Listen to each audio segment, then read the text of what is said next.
Assalamualaikum warahmatullahi wabarakatuh. Selamat pagi dan salam sejahtera. Pertamanya saya, Suraya Ismail, ingin mengucapkan terima kasih kepada hadirin hadirat sekalian kerana sudi melapangkan masa untuk bersama Bicara KRI, Perumahan dan Pandemik, Isu dan Cabaran. Saya akan ditemani oleh rakan penyelidik Gregory Ho Waisan dan Putri Marjan Megat Muzaffar di dalam bicara hari ini. Kami akan cuba mengupas masalah perumahan sedia ada di Malaysia sebelum berlakunya pandemik dan bagaimana ianya telah bertambah genting akibat keadaan pandemik. Hadirat yang dihormati sekalian, bolehlah bertanya soalan kepada kami pada penghujung bicara ini dengan menaip soalan di Q&A box webinar atau comment section di Facebook. Kami berharap hadirin-hadirin sekalian akan boleh mendapat manfaat daripada perkongsian ilmu hari ini. Terima kasih. Next. Sebelum itu, sedikit mengenai Khazanah Research Institute. Kami menjalankan kajian mengenai isu-isu penting negara dan berdasarkan kajian itu mencadangkan dasar untuk meningkatkan kesejahteraan rakyat Malaysia, insya-Allah.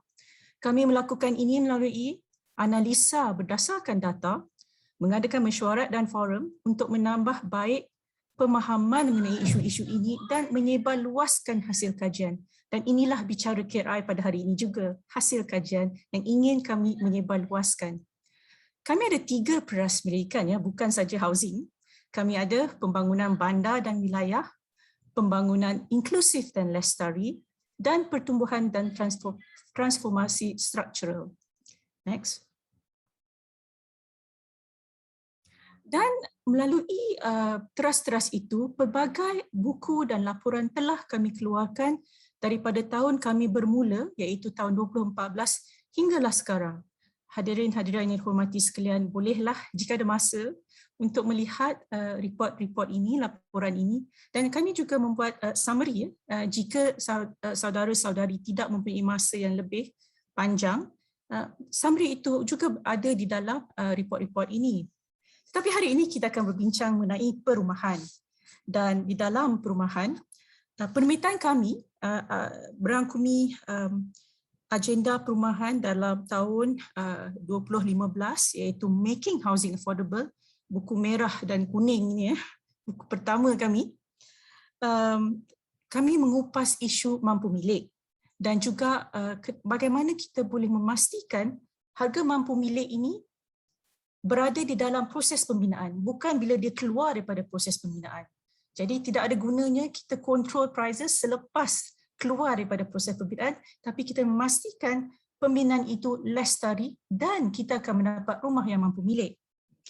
Kami juga ada membuat, kalau saudara-saudari tengok, Building Social Capital, The Georgetown Experiment, di mana kami telah memberi cadangan policy option, kaedah penstabilan sewa.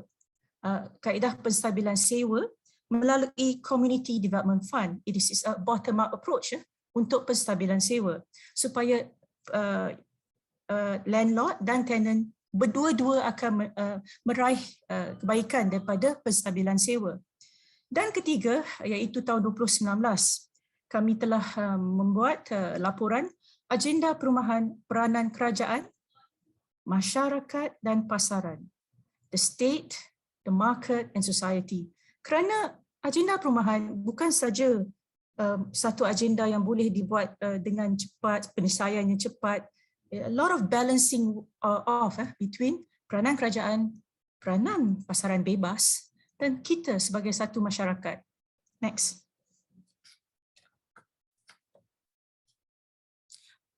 Kita akan membincangkan 3 tajuk besar.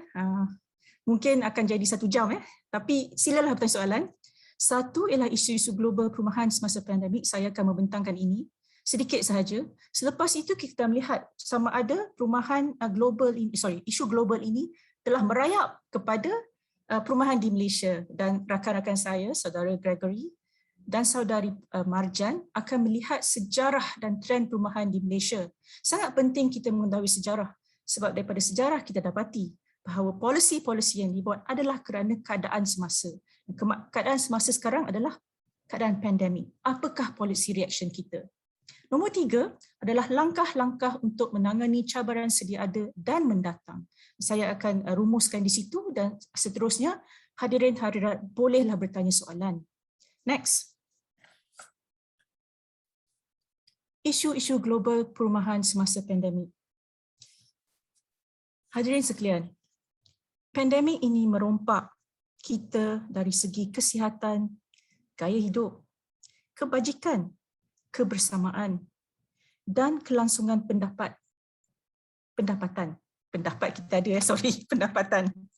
Pendeknya, merompak kita daripada kehidupan. Oleh itu, banyak langkah-langkah yang dibuat daripada pelbagai agensi kerajaan di seluruh dunia untuk memastikan kelangsungan hidup kita masih dapat dihadapi, that we can bear this. Sangat susah ya apabila keadaan pandemik begini sebab dia merompak kita daripada segala-galanya. Saya akan berpaksikan discussion saya pada hari ini untuk di slide dengan adakah kita 3 soalan. Mungkin saudara-saudari juga boleh reflect ini pada diri sendiri ya. Mereka yang ada rumah dan mereka yang menyewa. Adakah kita selamat di rumah? 2. Adakah kita masih berumah? Dan 3, mampukah pasaran perumahan menawarkan unit yang mampu milik? Saya akan pergi satu-satu ya. 1, adakah kita selamat di rumah? Di sini, trend global adalah isu kepadatan, saiz rumah yang kecil dan trend bekerja dari rumah. Kepadatan penduduk dan tempat tinggal yang selamat dari ancaman pandemik mengikut pendapatan. Masalahnya sekarang, pandemik ini telah menunjukkan kepada kita bahawasanya ada isu antara 2 darjat. Golongan kurang berkemampuan dan pendapatan rendah mempunyai bangunan, menghuni bangunan yang rusak, penyebaran pandemik kerana tempat tinggal ini terlalu dense ya, dan overcrowding. Gangguan emosi, situlah you kerja, situlah anak you berada dan ruang yang sempit. Gangguan emosi dan stres, tidak berupaya untuk kuarantin sekendiri. Ya, kerajaan boleh cakap kuarantin sendiri, tetapi situasi di rumah tidak membenarkan anda kuarantin sendiri. Di tempat tinggal yang sempit serta kurang pengudaraan. Sebab pengudaraan sangat penting untuk membasmi pandemik, gejala pandemik. Tetapi, golongan berpendapatan sederhana dan tinggi membeli rumah lebih jauh dari pusat bandar. Dia dah keluar, dulu kita pergi city center, kerana adanya keupayaan bekerja dari rumah, work from home, dan juga school from home, dan mahukan ruang tempat tinggal yang lebih besar untuk keluarga. Ini trendnya. 2, adakah kita masih ada rumah selepas pandemik? Isu pemilikan dan penyewaan juga ada yang tercicir, golongan sandwich. Kebanyakan keluarga akan menghadapi risiko kehilangan rumah kerana tidak bergaji, tetapi telah diselamatkan dengan moratorium pemilikan seluruh dunia. Golongan penyewa di bawah sektor sosial, di mana di bawah kelolaan kerajaan, mendapat jaminan daripada kerajaan untuk kelangsungan hidup melalui moratorium sewaan. Tetapi jika anda menyewa daripada pasaran bebas selain tuan rumah dan kerajaan, anda berisiko tinggi untuk diusir keluar oleh tuan rumah. Dan bukan salah tuan rumah juga. Kalau anda tidak membayar sewa selama 7-8 bulan, tuan rumah yang cuma ada satu rumah dan mungkin itulah dia punya pendapatan untuk kelangsungan hidup dia, dia juga akan terkesan. Apakah penyelesaiannya? Kita akan bincang ya. Nombor 3, mampukah pasaran kita, pasaran perumahan bertahan untuk sentiasa kita ada rumah yang mampu milik untuk keluarga dan isi rumah? Inilah isu pembelian rumah usang oleh sektor perbankan dan institusi pelaburan. Saya cuma pilih US, tapi banyak negara maju dah buat. Kita harap trend ini tak datang di Malaysia.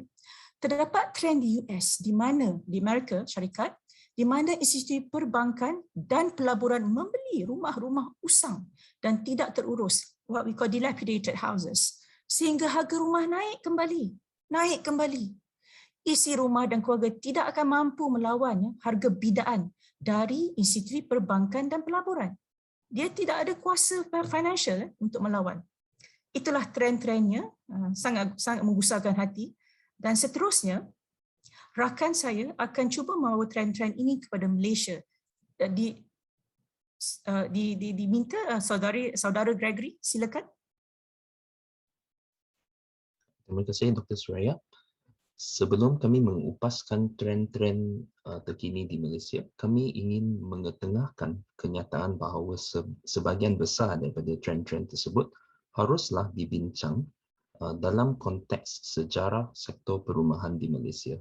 Berikutan Hari Kemerdekaan ke-64, situasi perkauman pada masa ini memang jauh lebih berbeza daripada situasi perkauman semasa Malaysia baru menyahut kemerdekaan.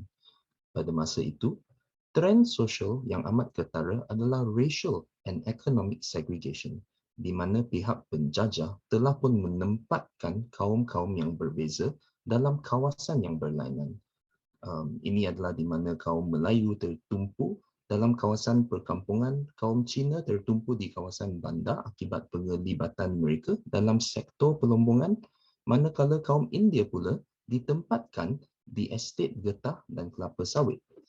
Disebabkan hubung kait yang rapat di antara penempatan seseorang dengan sektor pekerjaannya, jelaslah trend segregation ini akan mengakibatkan jurang yang lebih besar di antara kaum. Susulan daripada itu, Dasar Ekonomi Baru (DEB) or the New Economic Policy telah dibentuk untuk mewujudkan satu masyarakat yang lebih inklusif. Pada masa yang sama, ekonomi Malaysia sedang melalui satu tempoh peralihan daripada sesebuah ekonomi yang berasaskan pertanian kepada sesebuah ekonomi yang bertumpukan kepada sektor pembuatan.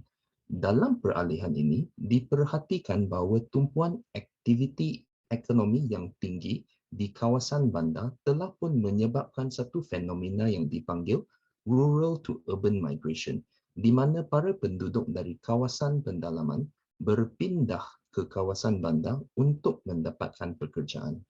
Akibatnya, kawasan bandar pula mengalami urban overcrowding yang merupakan fenomena di mana sesebuah kawasan bandar tidak mempunyai stok rumah yang cukup untuk menampung kadar kemasukan penduduk dari kawasan yang lain. Fenomena ini bukanlah unik kepada Malaysia sahaja, malah kebanyakan negara yang membangun pun mengalami situasi ini dan masing-masing mencari pendekatan yang berbeza.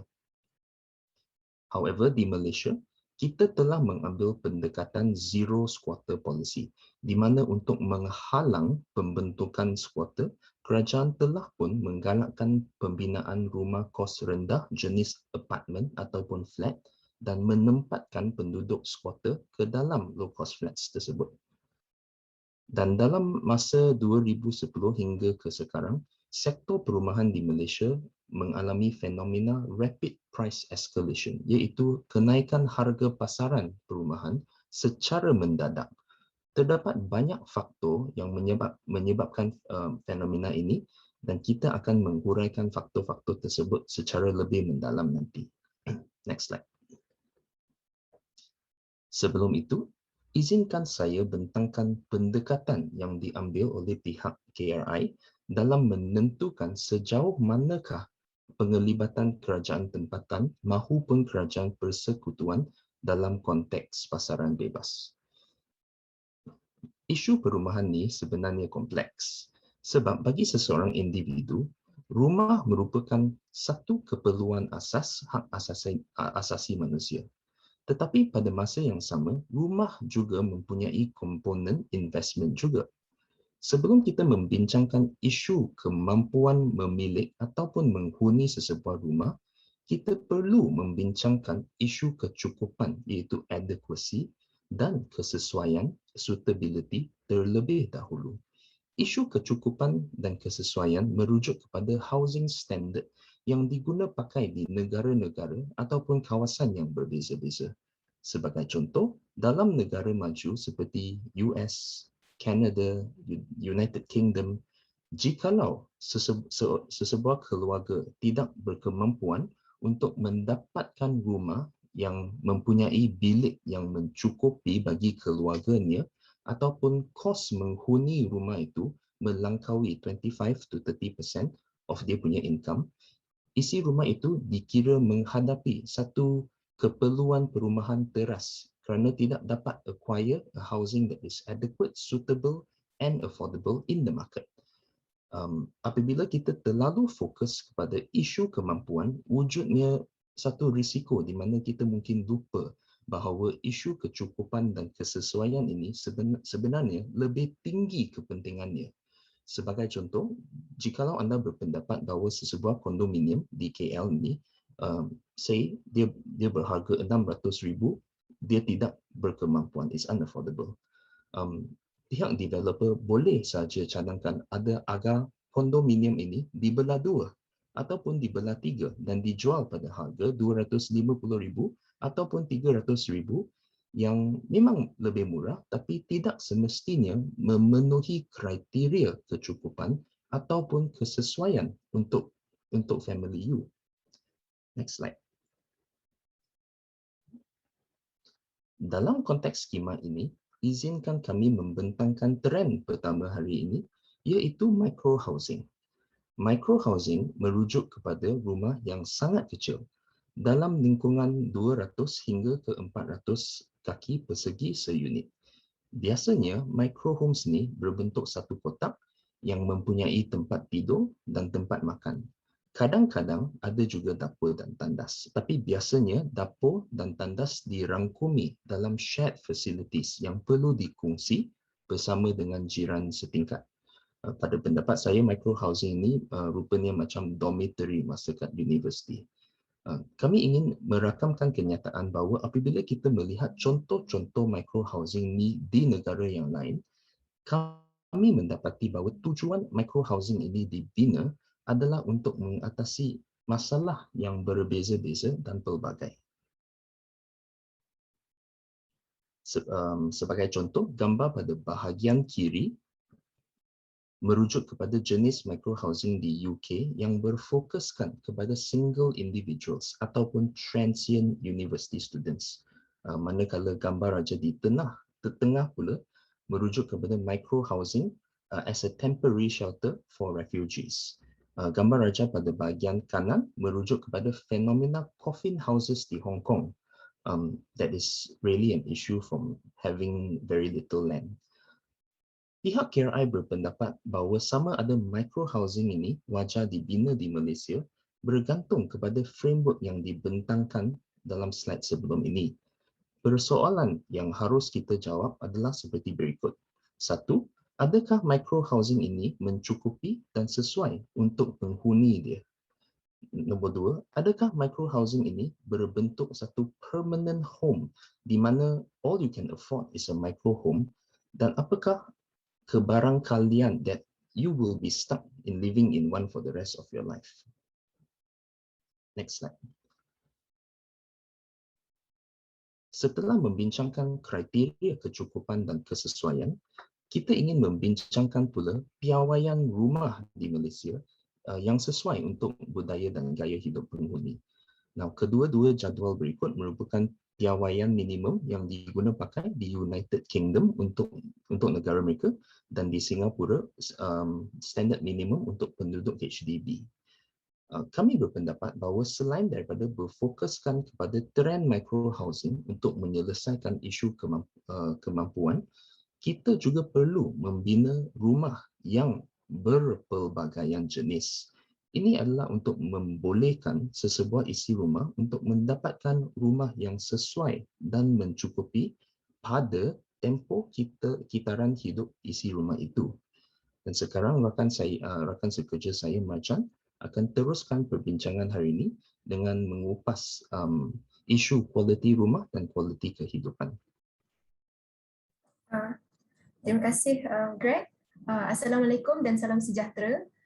Sekarang saya akan menerangi sedikit sebanyak mengenai macam mana kita melihat permintaan perumahan, iaitu housing demand, dan konsep perumahan berkualiti bagi rakyat Malaysia. Jadi mula-mula tadi Greg ada sebut mengenai sektor pasaran dan juga sektor sosial. Tapi bagaimana cara kita nak membezakan kedua-dua sektor ini? So caranya mudah, iaitu sama ada seseorang atau sesuatu isi rumah mampu membayar untuk rumah tersebut, sama ada mampu membeli ataupun mampu menyewa. Jika mereka berkemampuan, maka mereka boleh pergi ke sektor pasaran, iaitu sektor swasta. Sektor pasaran di sini maksudnya yang tanpa bantuan atau subsidi kerajaan. Jikalau mereka tidak mampu, maka kerajaan perlulah memberikan bantuan dan mereka bolehlah pergi ke sektor sosial untuk memenuhi keperluan perumahan teras mereka. Antara contoh sektor sosial adalah program perumahan rakyat ataupun PPR. Namun begitu, walaupun kita tahu yang ini adalah dua sektor yang berbeza, tapi kita mahukan, sekejap, minta maaf.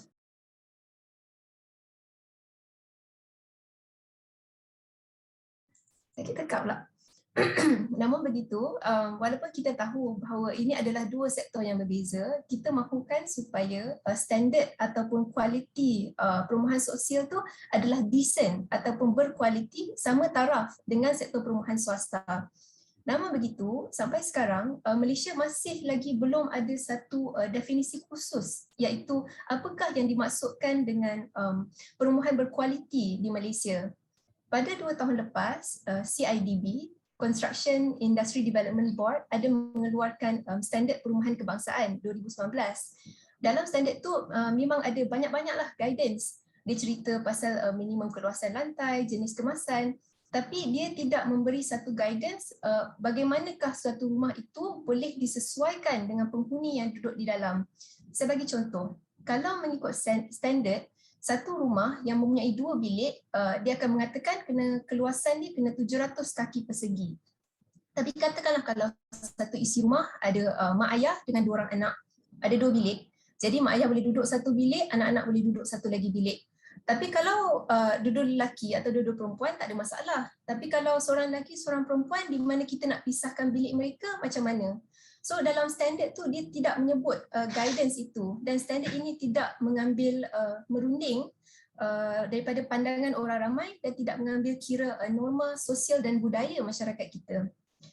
Jadi apa kesannya apabila kita tiada definisi perumahan berkualiti ni? Antara kesannya adalah kita sukar untuk mengukur kita punya sektor sosial sama ada bagus atau tak bagus, dan kita sukar untuk kenal pasti di manakah isi rumah yang duduk di perumahan yang tidak berkualiti, dan sukar untuk kita untuk memberikan bantuan kepada mereka. Seterusnya. Okey, di sini saya terus ingin menjurus kepada kualiti rumah kos rendah. Jadi seperti yang Greg ceritakan awal-awal tadi, kerajaan dulu dia ada zero quarter policy ataupun dasar sepinggan sifar, di mana kerajaan telah banyak mewujudkan rumah-rumah kos rendah. So antaranya adalah program perumahan rakyat atau PPR yang muncul hampir lebih 20 tahun lepas pada awal tahun 2000. So sebelah kanan ni adalah satu gambar PPR yang kami telah lawati di Kuala Lumpur sebelum pandemik berlaku. Jadi kami di KRI ada menjalankan kajian tentang PPR ini, dan antara yang kami dapati adalah standard untuk PPR ini tidak sama dengan standard perumahan swasta biasa. Sebagai contoh, satu unit di PPR untuk 3 bilik berkeluasan 650 kaki persegi, dan ia adalah sangat kecil berbanding standard minimum perumahan swasta iaitu 800 kaki persegi. Seperti yang Dr. Suraya ceritakan awal-awal tadi, sebab pandemik ni kita sedar betapa pentingnya ada ke standard dan desain perumahan yang baik tu. Sebab sekarang rumah telah menjadi tempat kita tinggal, tapi juga tempat kita bekerja dan tempat kita anak-anak kita menjalankan PDPR. Seterusnya, satu lagi dapatan kami adalah standard yang desain ni tidak menepati ciri-ciri isi rumah. Kalau kita pergi tengok PPR, semua bilik-bilik dia serupa, maksudnya ada 3 bilik.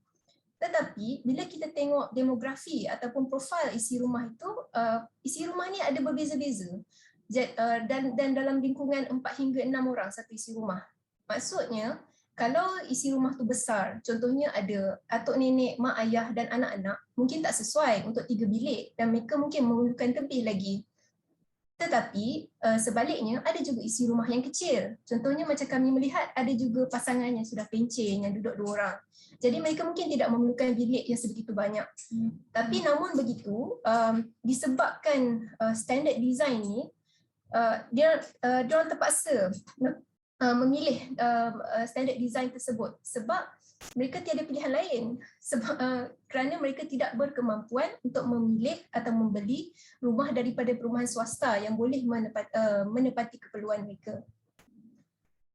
Seterusnya, antara isu lain rumah kos rendah ini adalah apabila reka bina dia mungkin memberi kesan yang tidak baik kepada isi rumah sama ada dari sudut kesejahteraan hidup ataupun kesihatan, iaitu effect of the built environment.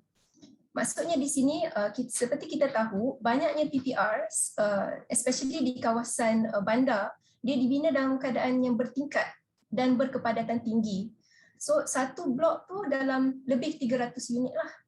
Maksudnya, bila berlakunya pandemik COVID ni, dia memudahkan penyebaran wabak di mana mereka terpaksa, di mana kepadatan tinggi dan mereka terpaksa berkongsi kemudahan. Sebagai contoh PPR di sebelah kanan ni, satu blok lebih 300 unit berkongsi 3 lift. Jadi dalam 100 unit untuk satu lift lah.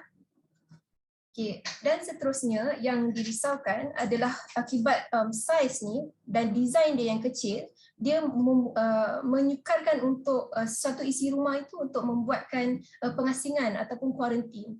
Seperti yang Dr. Suraya sebut dari awal tadi, apabila berlakunya tempoh MCO ataupun PKP yang lama di mana mereka terpaksa berkurung di rumah, ini dikhawatiri dapat memberi kesan yang tidak baik kepada kesihatan mental mereka. Macam dulu, macam sebelum PKP, budak-budak boleh keluar, pergi ke taman untuk beriadah dan bersosial. Tapi sekarang bagaimana kesannya apabila mereka terpaksa duduk di rumah dan tiada ruang untuk mereka bermain dan sebagainya. Akhir sekali, satu lagi isu yang ada di PPR ini adalah kurangnya penyelenggaraan berjadual, iaitu lack of regular scheduled maintenance. Maintenance ni dia untuk cek sama ada apa yang rosak, apa yang perlu dibaiki, apa yang kita kena baik pulih lah. Jadi bila kami tengok PPR yang kami lawati ini, kami tengok benda ni tidak berlaku. Dan ini juga adalah dapatan daripada Jabatan Perumahan Negara daripada laporan mereka mengenai PPR di seluruh negara. Jadi apa kesannya apabila kurangnya penyelenggaraan berjadual? Maksudnya lagi tinggi kemungkinan untuk kemudahan itu rosak. Dan kita dah dengar rungutan-rungutan daripada penduduk seperti banyaknya lift yang rosak, kebocoran air, tangga merekah dan dinding-dinding yang dikotori dengan vandalisme. Okey, sekarang saya ingin paskan kepada rakan saya Greg untuk membincangkan cabaran yang seterusnya. Silakan. Next slide please. Terima kasih Marjan kerana membincangkan isu-isu kualiti dan some of the struggles PPR residents face. Setelah membincangkan isu-isu yang berkaitan dengan kesesuaian, kecukupan dan kualiti rumah, seterusnya kita akan membincangkan trend yang berkaitan dengan kewangan dan pinjaman bank pula. Bagi seseorang individu, pembelian rumah merupakan satu keputusan yang amat kritikal dan wujudnya banyak implikasi ke atas kesejahteraan pemilik rumah itu. Ini adalah sebab pembelian rumah ini adalah jauh lebih mahal daripada benda-benda biasa yang dibeli tiap-tiap hari. Dan ia memerlukan pinjaman bank yang bertempoh sehingga 35 tahun pada masa inilah. Sekiranya anda melihat ciri-ciri loan agreement ataupun the mortgage parameters yang tertera di jadual sebelah kiri, diperhatikan bahawa tempoh bayaran pinjaman yang kita nikmati sekarang telah dipanjangkan dari 10 hingga ke 15 tahun sejak 40 tahun dahulu hingga ke 35 tahun pada tahun 2010. On the other hand, nisbah pinjaman perumahan juga dinaikkan dari 80% hingga ke 90%. Nah, perubahan tersebut sememangnya dapat memudahkan seorang pembeli untuk mendapatkan pinjaman dan beban bulanan terhadap peminjam pun rasanya berkemampuanlah. Tapi, adakah liberalisation of financing ini dalam konteks pinjaman perumahan mempunyai kesan terhadap pasaran perumahan di Malaysia? Sudah tentu. Sekiranya kita perhatikan carta di sebelah kanan, dari tahun 1988 hingga ke 2010, harga rumah naik pada a cumulative annual growth rate of 5.2% kalau dibandingkan dengan inflation of 2.8%. Dan walaupun kenaikan harga ini adalah satu perkara yang expected dan tidak luar biasa, namun pada tahun 2010 hingga ke tahun yang lepas, harga rumah naik secara mendadak at a CAGR of 7.2%. Sejak kebelakangan ini, wujudnya cadangan dari pelbagai pihak untuk memanjangkan tempoh sesebuah pinjaman perumahan dari 35 tahun ke 40 tahun ataupun 60 tahun. Pemanjangan tempoh tersebut memang akan mengurangkan beban bulanan si peminjam, tetapi adakah ini bermakna rumah yang sebelum ni berharga 600,000 yang dikira mahal tiba-tiba menjadi mampu milik? Is it now affordable? Adakah perbuatan ini akan menyebabkan generasi kita yang akan datang lebih susah untuk memiliki sesebuah rumah? Next slide. Slide ini menunjukkan satu perbandingan di antara Malaysia dengan jiran-jiran kita kat Southeast Asia. While this is an oversimplifying comparison, nampaknya jiran-jiran kita mempunyai ciri-ciri loan agreement yang tempohnya lebih singkat berbanding dengan Malaysia. So as you can see here, Indonesia, Thailand and Philippines, they service their loan from 3 to 20 years, from 5 to 30 years, in 10 and 20 years in the case of Philippines. Next slide. Jadual ini pula merujuk kepada ciri-ciri pinjaman di negara yang lain. Dan diperhatikan bahawa di negara macam Korea, 3 hingga ke 20 tahun. Australia, Canada, Germany, New Zealand, Sweden, 25 tahun. Kajian awal kita menunjukkan bahawa negara-negara di mana perumahannya adalah lebih affordable mempunyai ciri-ciri pinjaman bank yang lebih singkat tempohnya dalam lingkungan 15 ke 25 tahun. Rumusan yang ingin saya sampaikan dalam konteks kewangan ini adalah kita perlu bezakan kes di mana sesebuah rumah itu tidak mampu milik, it is unaffordable, dan kes di mana pinjaman bank mempunyai beban pinjaman yang rendah. Just because it is relatively easy to service a loan does not mean that the house that you have purchased is affordable. Susulan daripada ini, rakan sekerja saya, Marjan, akan membentangkan isu lambakan rumah yang siap dibina tapi tidak terjual pula. Dipersilakan.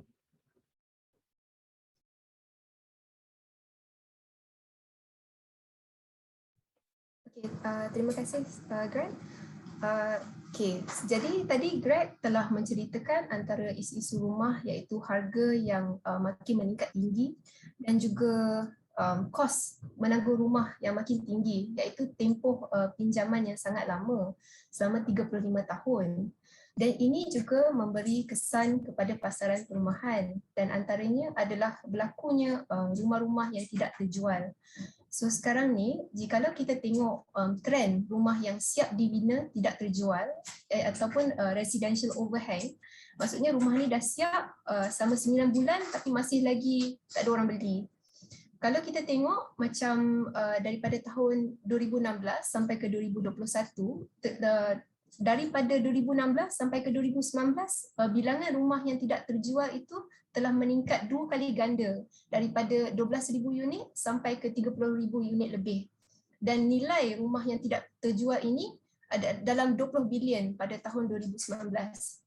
Jadi sekarang disebabkan pandemik, ramai orang yang kurang pendapatan ataupun hilang punca pendapatan dan mereka yang mungkin mampu untuk membeli rumah mungkin akan memilih untuk menyimpan daripada membeli rumah.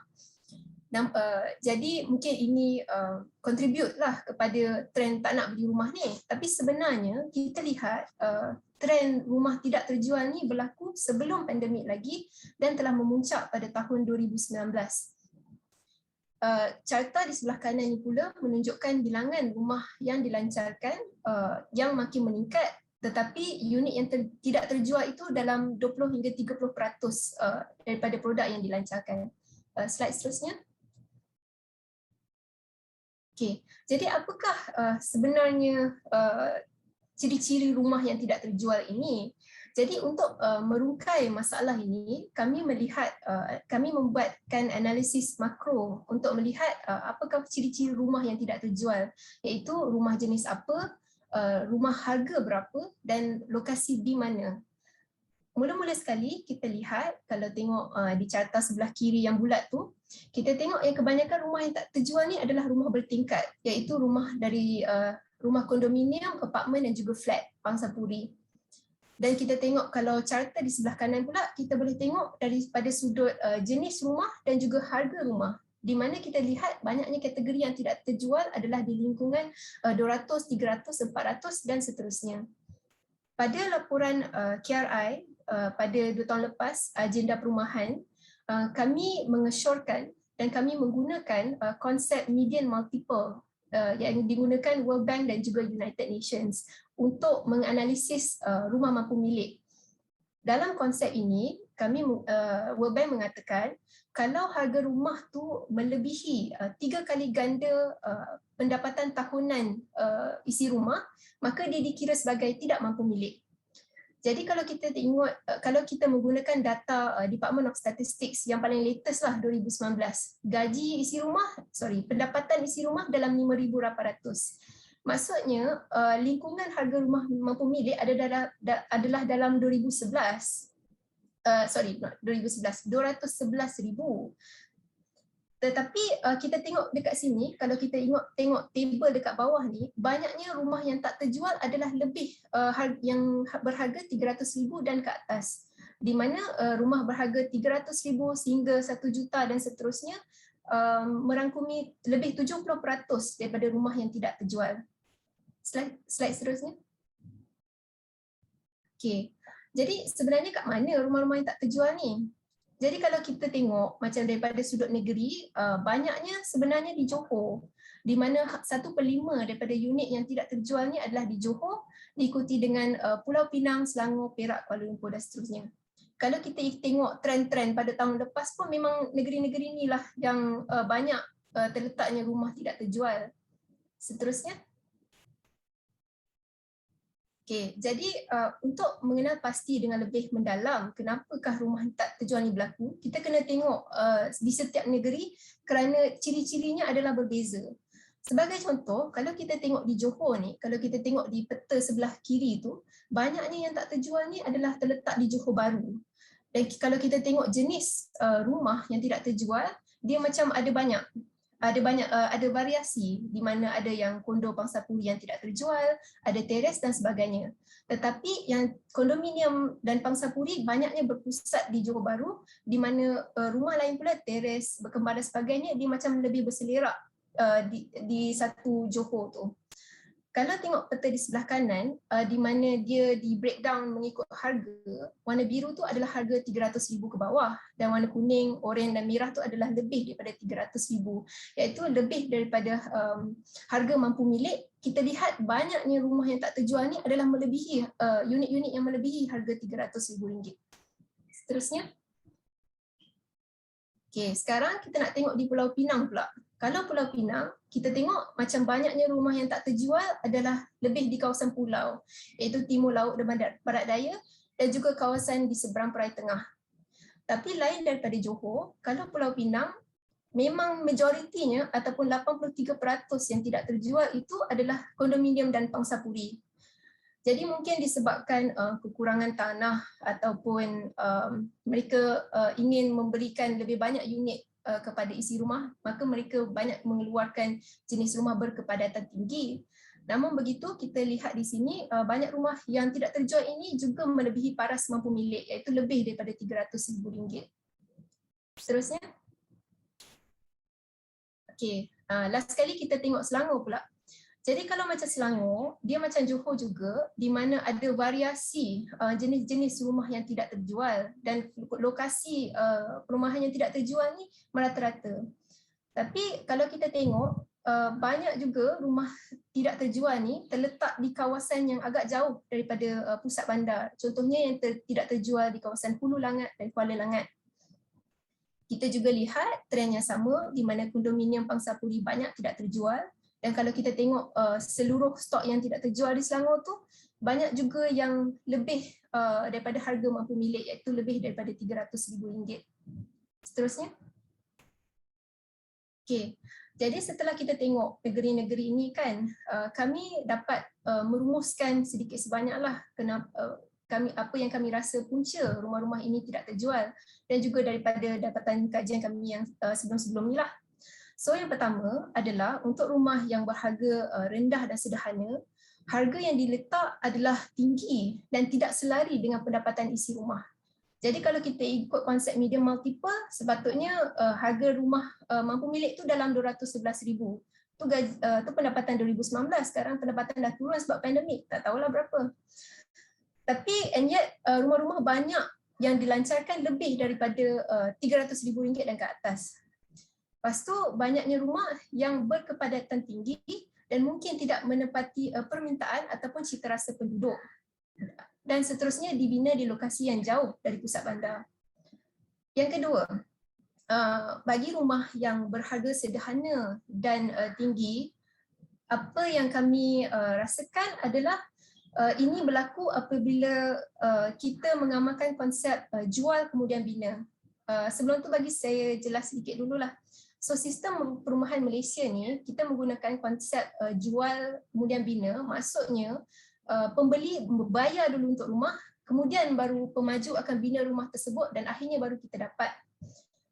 Tapi disebabkan konsep ni di mana pemaju tidak perlu mengeluarkan modal kerja ataupun working capital untuk membina rumah, kerana mereka boleh menggunakan duit yang dipinjam oleh pembeli untuk membina rumah tersebut, maka mereka tidak perlu menanggung kos pembinaan. Apabila ini berlaku, ini menyebabkan mereka cenderung untuk membina lebih daripada permintaan. Dan akhir sekali, apa yang kami lihat adalah permintaan untuk perumahan ni tidak mencerminkan gerakan dalam tangga harta tanah.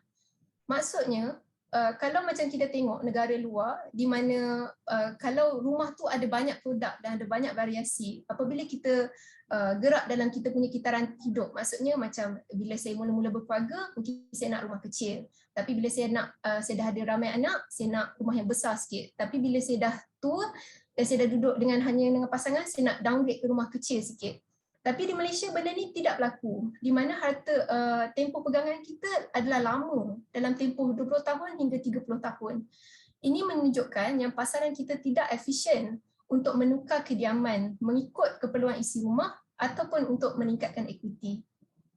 Okay, so sekarang saya dan Greg telah sedikit sebanyak membentangkan isu-isu dan cabaran di Malaysia.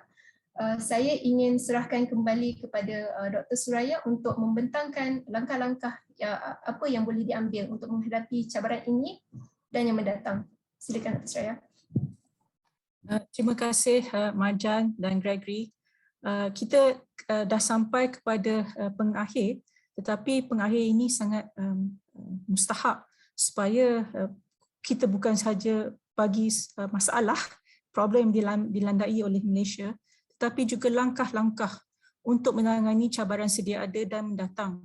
Saya dah lihat ada banyak dah soalan di Q&A box, dan jika jalan persaian yang diletakkan di sini menjawab soalan hadirin hadirat yang dihormati sekalian, bolehlah orang kata answer lah, tetapi kami still akan meng-go through all the 17 soalan yang ada sekarang lebih. Next. Jadi ada 5 langkah-langkah yang kita buatkan. Nombor 1, isu kepadatan, saiz rumah yang kecil dan trend bekerja dari rumah. Kita mesti memastikan tiada perbezaan standard di antara rumah di pasaran bebas dan di bawah kelolaan kerajaan. Pada tahun 2030 kita akan menjadi negara maju. This is the 12th Nation Plan. Dalam negara maju tidak ada perbezaan standard di antara mereka di bawah kelolaan kerajaan dan mereka di pasaran bebas. Cuma kerana kita mengetahui bahawa those yang vulnerable memerlukan satu platform untuk social mobility, dan rumah yang standard tinggi dan berkualiti supaya selamat anda di rumah tersebut sangat penting. Dan pemakaian standard perlu diwartakan, didemokratiskan serta mendapat penglibatan penghuni yang berterusan. Reka bentuk, the design serta building in use mesti diselarikan supaya memberi nilai kesejahteraan kepada penghuni dari segi keperluan kesihatan awam, public health concerns, gaya hidup dan akhirnya menaikkan equity bangunan. Jika anda lihat pada rajah tersebut yang biru, reka bentuk bangunan or design of buildings, selalunya belah kanan itu kesejahteraan penghuni, selalunya dalam buku-buku teks dia tulis building in use. Tapi untuk pihak KRI, building in use tu betul lah, tapi untuk tujuan apa? Untuk kesejahteraan penghuni. Jadi perlu ada standard yang berterusan di mana peningkatan berterusan standard perumahan dipaksikan kepada kesejahteraan penghuni. Building in use, yes, but for what? For kesejahteraan penghuni. Bagaimana kita mahu mengetahui kesejahteraan penghuni? Boleh dibuat melalui input kajian kepuasan. Banyak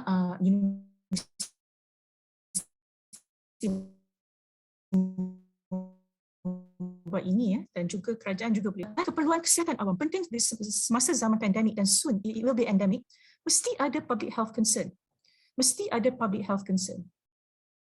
Dan secara umumnya kita dapati standard kadang-kala menjerumus pada cost cutting exercise dan bukannya mempertingkatkan kesejahteraan penghuni.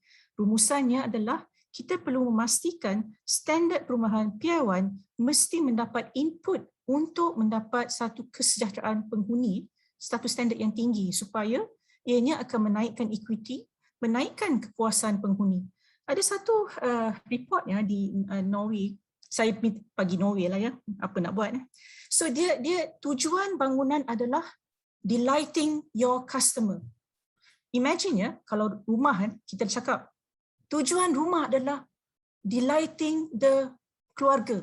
Adakah rumah anda akan mendapat standard ini? Cuba anda fikirkan. Jadi mesti ada cara untuk masyarakat memberi input melalui inilah kajian kepuasan penghuni. Next. Ada juga kita perlu memelihara golongan sandwich. Apakah golongan sandwich? Jika saudara-saudari melihat kepada gambar rajah di bawah, kita ada seperti yang Marjan dan Greg cakap, sektor sosial, dan kita ada pasaran bebas. Now, mungkin anda tanya, berapa ramai orang berada dalam sektor sosial? Is it B40, B20?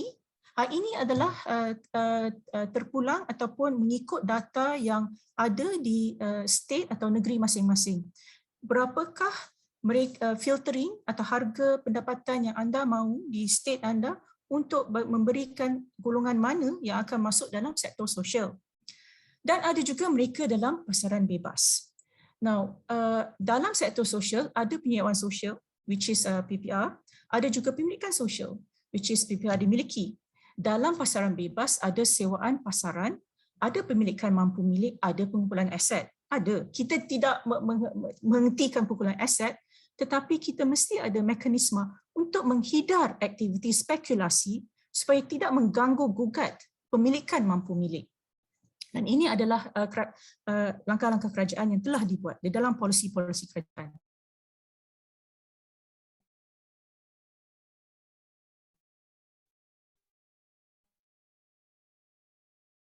Now, langkah jangka pendek. So basically golongan sandwich adalah mereka pemilikan mampu milik moratorium daripada bank. Jadi dalam sewaan pasaran golongan sandwich ni tak semua tapi ada mereka beberapa golongan yang mempunyai pendapatan yang kurang dan tidak boleh membayar sewa. Maka langkah jangka pendek adalah memberi bantuan sewaan kepada golongan yang tidak mendapat moratorium pemilikan maupun moratorium penangguhan sewa oleh kerajaan apabila pendapatan isi rumah terkesan. Itu jangka pendek. It can be a community development fund whereby you register yang you sebenarnya tidak mampu membayar rent kepada sewaan pasaran bebas. Now, langkah jangka panjang, sebab this system can be abused, menggubal akta sewa nasional untuk membantu memelihara kepentingan ataupun secure tenancy. The most important basic principle dalam penyediaan shelter atau penyediaan tempat tinggal adalah it is secured, be it in renting or be it in ownership. Jadi adakah pandemik ini menunjukkan kepada kita bahawa secure tenancy ini tidak berlaku kepada golongan sandwich. So kita mesti tolong di situ. Tidak banyak, tidak ramai, tetapi kita mesti menolong. Next. Perumahan kos rendah sosial yang tidak terpelihara. Saya tahu ini sensitif, tetapi kita mesti buat. Risiko kesihatan awam dan isu kepadatan serta overcrowding. Marjan banyak berbincang tentang ini, saya tak akan ulang. Tetapi yang penting adalah penambahbaikan dan pembangunan semula perumahan sosial untuk kesejahteraan dan kelangsungan hidup. Adakah perlu kita buat GFA yang sekata untuk semua keluarga, whereas we know that the demographics are differentiated, tidak semua satu rumah itu homogeneous. Ekonomis macam kami memang suka kalau semua benda homogeneous, senang bina. But it's not the case with keluarga. Jadi kita mesti ada satu keprihatinan tentang perkara ini. Langkah keempat, ini yang langkah Greg yang berkata, dan saya nampak banyak soalan, nanti dia akan jawab semuanya Greg. Rumah mampu milik dan trend peningkatan tempoh pakej pembiayaan perumahan yang lebih panjang. Kita harus menghentikan trend pemberian pakej pembiayaan yang menjerumus kepada masyarakat membeli rumah yang mahal dengan ansuran bulanan yang murah, ostensibly nampak jadi murah, tetapi untuk jangka masa yang lebih panjang. This is orang kata predatory financing packages. Dari segi jangka masa panjang, pembiayaan rumah yang terlalu lama, dari segi makro akan menyekat keluarga untuk mendapatkan rumah yang lebih berkualiti mengikut kehendak semasa isi rumah property ladder. Bila kalau kita ada loan tenure which is 15 to 20 years, pasaran akan menjadi lebih vibrant sebab there will be a lot of stepping up of properties. Ini mungkin satu konsep yang kita tak faham ataupun kurang mahu memberi penekanan di Malaysia. Dan akhir sekali, nombor 5, isu pemaju membina lebih rumah yang mahal untuk golongan berpendapatan tinggi. Dari segi demografi di Malaysia, kita tahu bahawasanya cuma 30% sahaja daripada peratusan Malaysia, T20 lah, T20, T30, yang boleh atau mampu membeli rumah-rumah yang Marjan cakap lambatkan tu. Kenapa ini berlaku? Kenapa kita membina rumah untuk orang yang kita tak ada? Jadi masalah permintaan dan penawaran rumah yang tidak selaras, mismatch of demand and supply, boleh ditangani apabila kajian feasibility pemaju diselarikan dengan permintaan perumahan setempat. Jika di kawasan, katalah saya duduk di Petaling Jaya, ataupun ada orang duduk di tempat lain, Ipoh. Median di situ adalah, katakan pendapatan adalah 3,000 sebulan. Dan ikut median multiple, maka isi rumah tersebut hanya rumah range of mampu milik adalah di antara 180,000 hingga 200,000. Mana mungkin kita membina rumah 1 million di situ jika pendapatan penduduk cuma dalam lingkungan 3 hingga 4,000. Jadi ini adalah persoalan yang di mana kita katakan mismatch of demand dan supply. Jadi bagaimana kita boleh memastikan pasaran bebas kita lebih kompetitif, di mana kita membina untuk orang yang kita ada. Permintaan bangunan setempat boleh dibangunkan. So you must know your demand and supply curves. Ini yang gunanya integrated database yang telah dibangunkan, yang sedang dibangunkan oleh kerajaan dan patut dijadikan pedoman. Ia tak ada guna kita ada integrated database, but it's not used as a decision making tool. It has to be done as a decision making tool, pedoman. Apabila sesuatu bangunan baru akan dilaksanakan di sesuatu dan sudah habis kita punya perbincangan pada hari ini. Saya nampak ada 29 soalan. Jadi kita boleh terus ke Q&A session. Bagaimana kita akan buat soal jawab Saya akan membaca soalan anda. Mungkin saya rumpunkan together and then saya dan rakan-rakan akan cuba menjawab soalan anda untuk untuk sesi ini ya. Terima kasih. Jadi sekarang kita pergi ke Q&A. Okey. Jadi saya akan pergi kepada soalan nombor 1, iaitu does the rise in housing price call for policy intervention? If yes, what kind of policies will curb this issue? Boleh saya menjemput Marjan atau Gregory untuk menjawab dan saya akan tambahkan. Mungkin saya start dulu kot. Jadi tadi daripada yang Dr. Suraya cerita tu ada berbagai langkah lah yang kita boleh lakukan untuk memastikan yang rumah kita ni tak harga terlalu mendadak. Jadi antaranya adalah untuk memastikan developer buat feasibility study tu. Feasibility study ni ataupun kajian kebolehtlaksanaan, maksudnya apabila mereka nak buat satu design di kawasan satu tempat, mereka kena tunjuk macam pembangunan mereka ni, pembangunan yang diorang nak buat ni dan harga yang ditetapkan, adakah dia selari dengan pendapatan penduduk setempat. Seperti contoh Dr. Suraya tadi, kalau contoh penduduk di situ gaji dia dalam 3,000, 4,000. Tapi takkan kita nak letak rumah dalam harga 500,000 atau 600,000. Jadi bila kita meletakkan feasibility study ini sebagai satu syarat, dan kerajaan tempatan ataupun local authority boleh cakap, minta maaf, kita tidak boleh membenarkan untuk meletakkan harga yang tinggi ini kerana ia tidak selari dengan pendapatan penduduk di situ. Kalau ada yang lain nak sambung? Pada pendapat saya, what calls for policy intervention is not the rise in house prices, but really the general unaffordability of purchasing a house.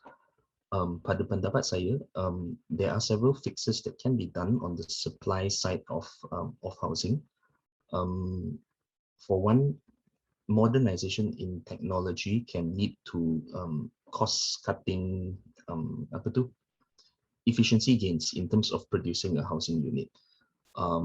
If that can be done, then houses can be procured at a more affordable rate. Itu satu. But number two, it also depends on what's the goal of a policy intervention kan.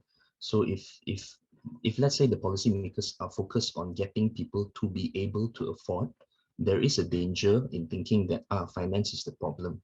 It's not the housing market. It's not general prices that's the problem, but finance is the problem. And therefore, that I think that is where we might run the risk of lengthening loan tenures and making finance even more accessible and even more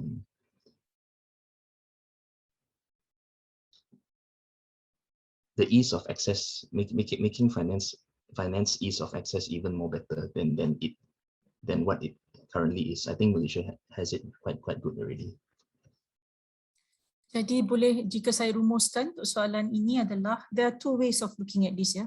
Satu adalah memastikan within the supply, kita memastikan kaedah pembinaan menjerumus kepada making sure that the houses are produced in the most efficient way, and therefore we get productivity gains, and therefore those savings hopefully will be passed to the consumer. Dan seperti Marjan cakap pula, bila development itu katakan 1 million satu rumah, tetapi di kawasan mungkin tersebut di grid katakan tidak mempunyai demand yang boleh mengambil that sort of penawaran, maka the local council should step in. So it's both membuat pada dua-dua belah policy. So again bila kita berbincang tentang polisi perumahan, it's not just about perumahan per se, tapi banyak lagi polisi-polisi lain yang perlu kita perbaiki, sebab perumahan ni dia punya pillars are many: finance, construction, gaji. These are all things that are working in tandem or not in ensuring that you have affordable housing. Soalan dua, mengapa masih terdapat projek-projek pembangunan terutama di kawasan berdekatan projek perumahan terbengkalai, meskipun terdapat begitu banyak lambakan projek perumahan yang telah siap tetapi tidak terjual? Saudari Nuraz Mawati, ini saya jawab. Apabila dalam keadaan kita membina perumahan sebagai pemaju, katakan saya pemaju, It is my property rights. It is my right to build a house. But dalam saya punya plot, now katakan sekarang kita ada 3 plot. Satu plot property A, B dan C, property pemaju. Pemaju A, dan ketiga-tiga kita membuat sell and build. Maknanya kita akan memastikan kita boleh menjual unit dahulu, lepas itu baru kita akan membina. Apakah isu paling penting untuk kita ketahui adalah tak semua unit-unit yang kita nak cuba jual dulu boleh jual. Dan itulah akan berlakunya projek terbengkalai apabila kita kata kita nak 100 unit tapi kita boleh cuma menjual 30 unit, 30%. So projek akan terbengkalai kerana there is not enough to build up to that 100 units. This is force ni. And then kenapa orang macam katakan another pemaju like me would then want to build another house padahal ada lambakan penjualan? Kerana this is a lucrative business, Puan. It's a lucrative business. Jadi in a way, kami selalu bincang juga di KRI, it's like hedging. Sebab you hedge and then you cakap, oh, mereka akan membeli, pasti mereka akan membeli rumah seperti ini. Tanpa mengambil kira faktor ekonomi, faktor supply, faktor demand, dan faktor permintaan ataupun faktor harga yang berpatutan. Jadi di sini mungkin kita kena buat satu khusus untuk memastikan bahawa pemaju-pemaju yang akan masuk, because there's no barriers to entry for this is a lucrative business, tetapi with a lesen yang 250,000, you can be a developer. It's easy access to become a developer, whereas there's no market, orang kata barriers to become a developer. It's something which makes terlalu ramai orang, dan saya kesian Jabatan Perumahan Negara terpaksa regulate semua ini. So tak semua orang boleh jadi developer, tetapi mereka masih menjadi developer, dan inilah akibatnya kebanyakan perumahan kita sangat terkesan. So bila orang cakap let pasaran be, bagi saya pastikan pemaju anda adalah pemaju yang kuat supaya dia boleh membina rumah yang bagus dan berkualiti tinggi. Okey, soalan lain. Pada pandangan panel, adakah terdapat keperluan untuk kerajaan membangunkan PPR dengan lebih baik dari segi rekaan, persekitaran dan sebagainya, mengambil kira pandemik, mengakibatkan jangkitan teruk di kawasan-kawasan PPR? Apakah model perumahan sosial yang perlu diajukan kerajaan bagi menjadikannya lebih baik? Marjan, sila. Okay, jadi senangnya mudah je. Just make sure that yang standard untuk PPR kita ni paling sekurang-kurangnya sama dengan minimum standard perumahan swasta. Sebab sekarang ni kita nampak macam ada dua standard yang berbeza. Untuk sektor sosial, tak apa pula kalau saiz macam ni, tapi kalau sektor swasta kita nak sebegini. So tak bolehlah ada antara dua perbandingan ni. Dan yang seterusnya pasal pandemik tu, ya, saya juga setuju dengan pandangan tersebut. Dan seperti yang Dr. Suraya kata tadi, kita kena ada pelbagai jenis GFA ataupun gross floor area. Maksudnya macam kita kena bagi supaya kita punya PPR ataupun rumah sosial yang lain ada pelbagai jenis. Ada yang untuk yang generasi ramai, ada yang untuk yang pencen. Tadi saya ternampak ada satu komen yang dikata kat sini yang sebenarnya penduduk di PPR ni adalah golongan daripada keluarga yang muda, maksudnya keluarga baru.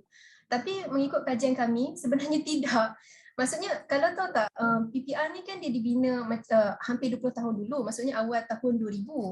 Maksudnya diorang dah duduk dekat PPR ni dah lebih dah daripada 10 tahun. Dan bila kita orang tengok balik, mengikut kajian kami, memang rata-rata pun ramai yang duduk situ lebih 10 tahun dan ke atas. Maksudnya diorang duduk, mungkin waktu diorang memasuki PPR tu mereka adalah keluarga yang kecil. Tapi di mana mereka menetap di situ lama dan keluarga mereka membesar di situ. Dan kadang-kadang ada kes yang mana anak dia pun masuk ke PPR juga. Saya berhenti di situ. I'd like to add a little bit. I think there are ada beberapa dimensi di mana apabila kerajaan kita membina sesuatu PPR, dia ada pemikiran yang betul lah. If based on the PPRs that we have studied, PPR ni dilokasikan di tempat yang sangat central, so that allows residents to have easy access to public transport and jobs in general lah. And as my colleague Marjan mentioned tadi, apa yang perlu dibuat adalah untuk mengurangkan jurang di dalam standard perumahan PPR versus standard kat luar, and there are many studies in different countries to support this. When standards are similar in social housing and in private housing, there is a lot of gains in both ends.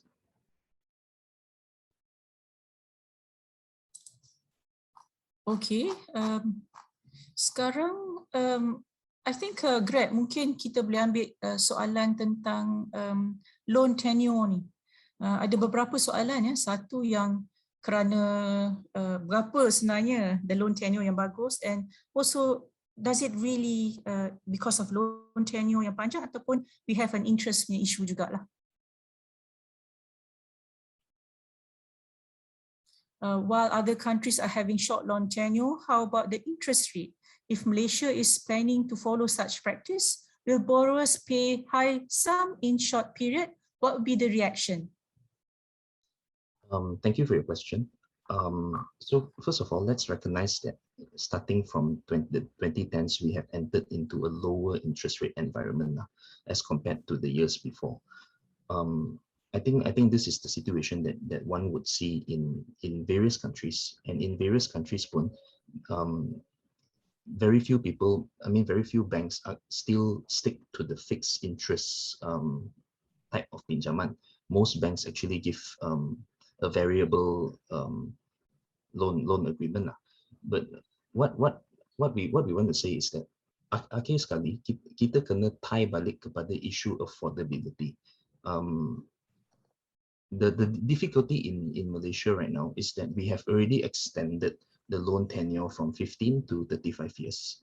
If we were to reduce this loan tenure back to let's say 10 to 15 years, then tentulah the market will face a liquidity issue. It's going to be very difficult to because harga dah meningkat kan. So it's not as if you just close the tap, then people can still continue buying.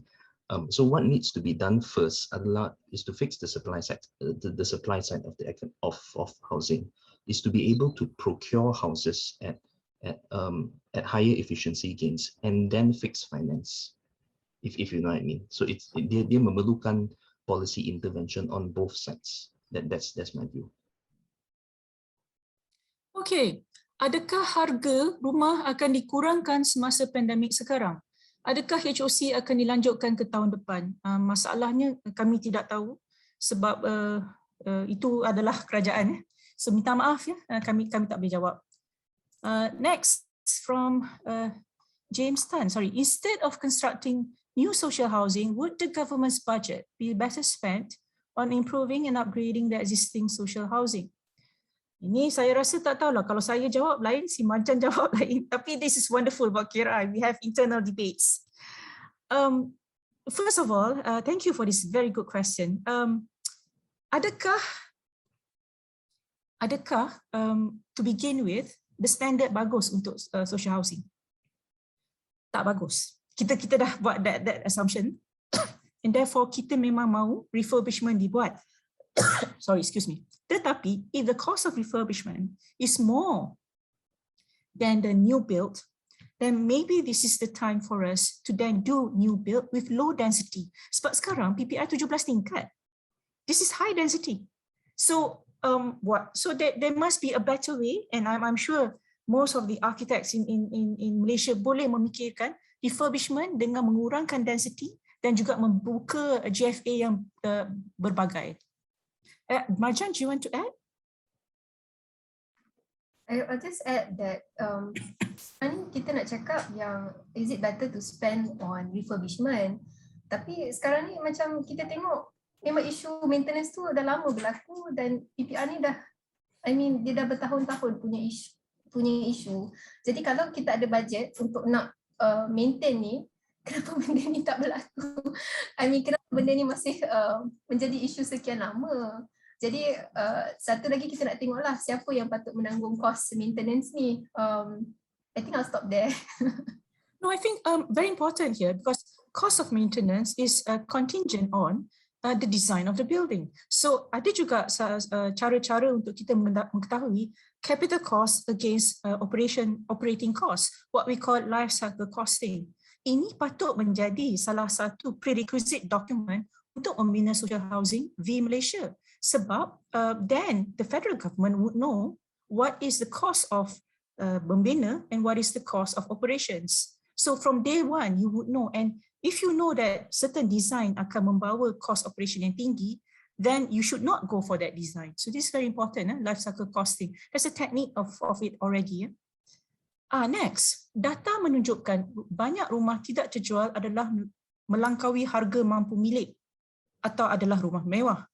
Namun begitu, kenapa pemaju masih mengeluarkan rumah berharga tinggi tidak menurunkan harga? Adakah campur tangan kerajaan diperlukan? Okay, Gregory, I tahu you suka ni. Come, jawab. Pada pendapat saya, I don't think government perlu campur tangan untuk menyelesaikan rumah tidak terjual lah. In a business, if you go out, you take risks so that you can reap profits. If I have mispriced my product in the market, what is normally done is that I would drop the prices in order for me to clear my stock. It's quite pelik kalau kita expect the government to campur tangan to solve a problem of mispricing. Marjan nak tambah atau sudah cukup di situ? Nak jawab mengapa harga masih tinggi tu? Ya. Yeah. Ataupun. So untuk jawapan Greg, no, kerajaan tidak perlu campur tangan. Tapi adakah harga rumah akan turun disebab walaupun banyaknya berlaku tidak terjual ni? Kita tengok macam ikut trend adalah turun sikit, tapi sebenarnya tak banyak pun, dan harga rumah masih lagi di paras yang tinggi. Berdasarkan kajian kami rasa yang ada dua sebab lah kemungkinan kenapa benda ni berlaku. So sebab pertama adalah bagaimana kita meletakkan harga rumah, iaitu sekarang ni kalau kat Malaysia kita memakai konsep kadar perbandingan harga jualan ataupun sales comparison price approach. Maksudnya dalam benda ni, apabila saya pemaju, saya dah buat rumah baru, macam mana saya nak letakkan harga? Apa saya buat? Saya akan tengok rumah perumahan yang di-develop di kawasan sepadan dengan tempat yang saya nak majukan. So contohnya macam rumah kat kawasan tu dia dah dalam harga RM500,000. So rumah saya yang saya nak buat ni, walaupun dia kosong, tak ada padang, tak ada sekolah, tapi saya rasa pembeli nak dalam RM500,000, so saya akan letakkan harga RM500,000. Apabila benda ini berlaku, dia akan menjadikan, dia akan menyumbangkan kepada rapid price escalation, di mana contoh saya jual RM200,000 kepada Greg pun jual lagi tinggi dan seterusnya, dia akan meningkat di situ. Jadi kalau kita masih mengamalkan konsep ni, dan harga tak akan menurun lah, ataupun turun pun macam tu lah. And then yang seterusnya, yang kedua, kemungkinan ni adalah bila kita tengok balik macam pendapatan isi rumah Malaysia, kalau pendapatan median kita dalam 5,800, tapi banyak rumah yang dijual, kalau kita tengok macam data tahun 2020 kita cakap macam harga rumah mampu milik dalam 211,000, tapi rumah yang berharga 200,000 ke bawah hanya dalam 15% je yang dilancarkan pada tahun 2020, manakala rumah yang melebihi 500,000 lebih daripada 20%. Maksudnya macam sekarang ni kita punya produk yang dilancarkan tu lebih kepada high end. Jadi persoalan di sini kita menjual kepada siapa sebenarnya? Kalau kita jual kepada warga asing di mana mata wang mereka lagi tinggi dan mereka boleh mampu untuk membeli rumah-rumah yang lagi mahal di tanah-tanah yang strategik. Jadi kalau sebagai pemaju, logiknya kalau saya nak mendapat keuntungan yang lagi tinggi, dan saya akan cenderung untuk membina untuk kategori inilah di mana saya akan mendapat balik pulangan. Saya berhenti di situ. Yes, I think I will not add more to that. Itu so campur tangan. Apakah komen panel berkaitan dengan rumah mampu milik tapi bukan lagi mampu dimiliki oleh rakyat? Purchasing power sudah tiada untuk meneruskan kelangsungan hidup secara sekadar mencukupi. Sebagai rakyat, apa yang disarankan oleh pihak panel untuk grab the opportunities yang disediakan kerajaan sewaktu pandemik selain berusaha meningkatkan pendapatan keluarga? Terima kasih. Daripada Puan Nur Aini. Mungkin Greg yang sudah membuat report demarcation about purchasing power and what can we do basically? To be honest, ini merupakan soalan yang sangat baik, tapi dia susah dijawab. Based on the research yang kita buat kat KRI, in the demarcations report, we discovered that if you look at Malaysian society, 70% of Malaysian households actually do face some sort of struggle when it comes to livelihoods lah. Dan ini study yang dibuat sebelum pandemik lagi. Can you imagine what it is like during the pandemic?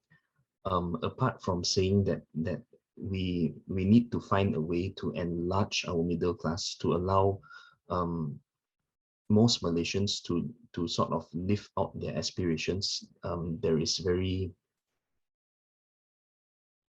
little that can be said lah mengenai what opportunities to grab or not.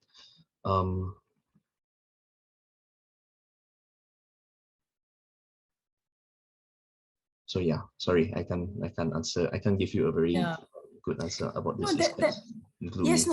That is very important because kita juga tahu yang kita tak ada semua answer sebab purchasing power, the way in which demarcation of household, ini semua adalah sesuatu yang kita perlu fikir dengan lebih mendalam, dan yes, we have done a report on that.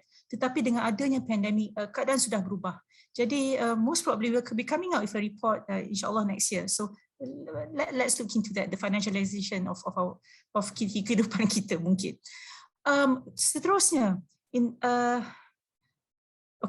the last few years, there have been individuals amassing numerous houses.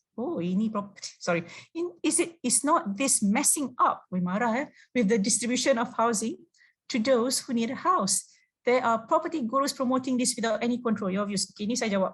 Memang saya setuju, jangan buat perkara ini. Dan kita dapati kalau you baca satu buku daripada experience of many Southeast Asia countries, dengan adanya grup-grup begini, memang spekulasi sangat hebat di kawasan tersebut dan tidak memberi peluang kepada mereka yang benar-benar ingin membeli rumah yang mampu milik. Apakah jangkaan pasaran perumahan di Malaysia selepas pandemik? Ini saya rasa one of the things in KRI, we don't do crystal ball type of economics, whereby kita macam buat projection. Kita tengok apa policy dibuat, apakah preventive measures, apakah nudging measures, and then from there we see the outcome of that. But in terms of forecasting, I think this is best left to maybe bank negara atau NAFIC mungkin, ataupun real estate people. Thank you. Apakah terdapat keperluan menurunkan tempoh pinjaman bagi menggalakkan pasaran perumahan menjadi lebih fleksibel seperti yang disebut oleh panelis? Silakan Greg. Mungkin kita dah jawab tapi ulanglah. Okay. So I repeat the question. Adakah terdapat keperluan menurunkan tempoh pinjaman untuk menggalakkan pasaran perumahan menjadi lebih fleksibel? We think yes. Intuitively, we think the answer is yes. Sebab sekiranya loan tenure is set at 35 years, then it also correlates with the amount of time where the pemilik rumah holds the house. So the pemilik rumah biasanya akan settle dia punya loan baru jual rumah tu. We have done a study in the findings of our study kat laporan rethinking housing kita mendapati bahawa on average Malaysians hold their house for 25 years. And this is quite a long time. One way to reduce that amount of time comes with shorter loan tenures. Tapi as I mentioned earlier, ada pelbagai banyak fixes yang perlu dibuat terlebih dahulu sebelum kita touch finance. Pada pendapat saya lah. Okay, next. Can Malaysia consider equity sharing in affordable homes ownership, just like the community homes in the UK? Saya akan bagi ni pada Greg juga, tapi as a mukadimah, preamble, we have done a study on this dalam buku 2019 kita, equity sharing, rent to own, And we see that because you can share with local council seperti yang di UK, you can share with the developer, but rata-rata didapati harga rumah akan you'll be paying more lah in terms of your financing for this scheme. So unless we can have a rent to own scheme yang betul-betul murah, it is still a package pembiayaan yang so far it is still a bit mahal. But this is something that we should think of. Yeah, thank you for asking this. We should actually, the private sector, financial sector must really think of this, how to make it more affordable and accessible, and not in the sense predatory type of packaging, finance packaging. Dr. Suraya, kepada saya, if we shorten the loan tenure, installments become higher and reduces the affordability of house buyers. Your opinion, please. Seperti yang saudara Greg bercakap tadi, apabila house prices sudah betul-betul affordable, meaning it is median price at 3, financing will not be a problem, even 15 to 20 years. We've done the calculation. So the issue now is you must make house prices more affordable first. You cannot then use the financing to make housing appear ostensibly affordable. So itu jawapan saya. Greg, you nak tambah? Tidak. Okay. Yeah, I think we've spoken a lot about this already. That is correct. If loan tenures are shortened, installments become higher, and the beban pinjaman on isi rumah pun akan lebih tinggi lah. That is why, as Dr. Suraya mentioned, we have to make houses affordable first. Bila kita buat study, it's not a question about financing primarily. It's also a question about people's incomes. Whether or not houses are affordable adalah berdasarkan pendapatan dia dan bukan access to finance lah. That's our view. Okay, saya ada satu soalan daripada seorang daripada kerajaan, sebab dia tak boleh masuk dalam ni, jadi kita kena jawab soalan daripada kerajaan. Semua yang bekerja di kerajaan. Setengah pembeli rumah yang telah tergolong ke dalam B40 akibat pandemik, dia WhatsApp pandemik, sedangkan pra-pandemik mereka adalah M40 ataupun T20, sorry, minta maaf. Bagaimana panel boleh menasihatkan untuk golongan ini menstruktur semula penghidupan mereka? Ini Greg, you want to start first? Then I'll add. Yes, maybe the first comment that we should say is that sebenarnya B40, M40 dengan T20 ni is a percent of population. I think what people mean to say is that dia punya standard hidup dia dah turun. It used to be something else. It used to be maybe dia quite good in the past, tapi sekarang dia dah drop. Dia seolah-olah dia menjadi poor. As we mentioned earlier, memang pada takat ini kita tidak ada satu jawapan yang menyeluruh lah in terms of what can be done. I think dalam masa pandemik ni, the government has put in place banyak policy to ensure that the big ticket items are taken care of. We have all the housing moratoriums and whatnot. Moving forward, however, we really need to think about what would the structure of our economy look like in the future, and what that entails for the housing market and every other aspect of kesejahteraan rakyat lah. So yeah, I can't give a conclusive answer because we have not actually studied this phenomena moving forward lagi. Okay, thank you. I'm prihatin ya, kita habis pukul 12 tapi soalan ada 40. Jadi kalau kami tak boleh menjawab sekarang, kami akan menjawab, we will answer because that's the point of this engagement. We will answer melalui Facebook dan saya bertiga akan answer. So sekarang back to the question ya, sebab kita kena tutup pukul 12. Minta maaf ya hadirin hadirat.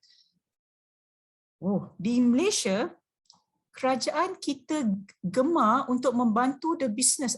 Puan Adriana, untuk membantu the businesses, especially in housing, dia pada HBA. Just looking at the HOC program and the abandonment issues dan banyak lagi isu-isu lain yang disebabkan oleh businesses itu sendiri. Mereka sendiri yang overprice harga rumah dan tidak menjalani feasibility study dengan menyeluruh, mungkin sebab tamak, dan apabila impian tidak tercapai, maka akan bergegas ke kementerian untuk demand solution. Dan kesemua ini at the expense of the ordinary house buyer who has to bear all the construction risk. Salah satu pilar yang patut dirombak adalah sifat tamak dan gemar kepada wang habuan korupsi yang sudah endemik di kalangan society kita. Saya setuju dan saya tak ada komen, tapi saya setuju Puan Adriana. Dan yes, bukan saja pandemik menjadi endemik, juga sifat tamak. Okey, tapi saya nak tambah, sifat tamak ni bukan saja pada pemacu, juga spekulasi. So some society, dalam society kita juga ada juga ini speculation. Saya harap semua orang tidak membuat speculation, perumahan especially dalam kategori rumah mampu milik. Tolonglah jangan buat itu. Okey. Understood that the houses value directly correlates with local government income. Yes. On this note, should the property prices are controlled, hence lower, how will the local government cover the income loss? Soalan kita menarik hari ini. Siapa nak cuba jawab ataupun saya jawab dulu? Oh, saya jawab dulu. I like my team. Okay. You see, saya tak boleh menjawab soalan ini tanpa going towards the landscape of household yang kita ada and apa yang penting untuk kesejahteraan masyarakat.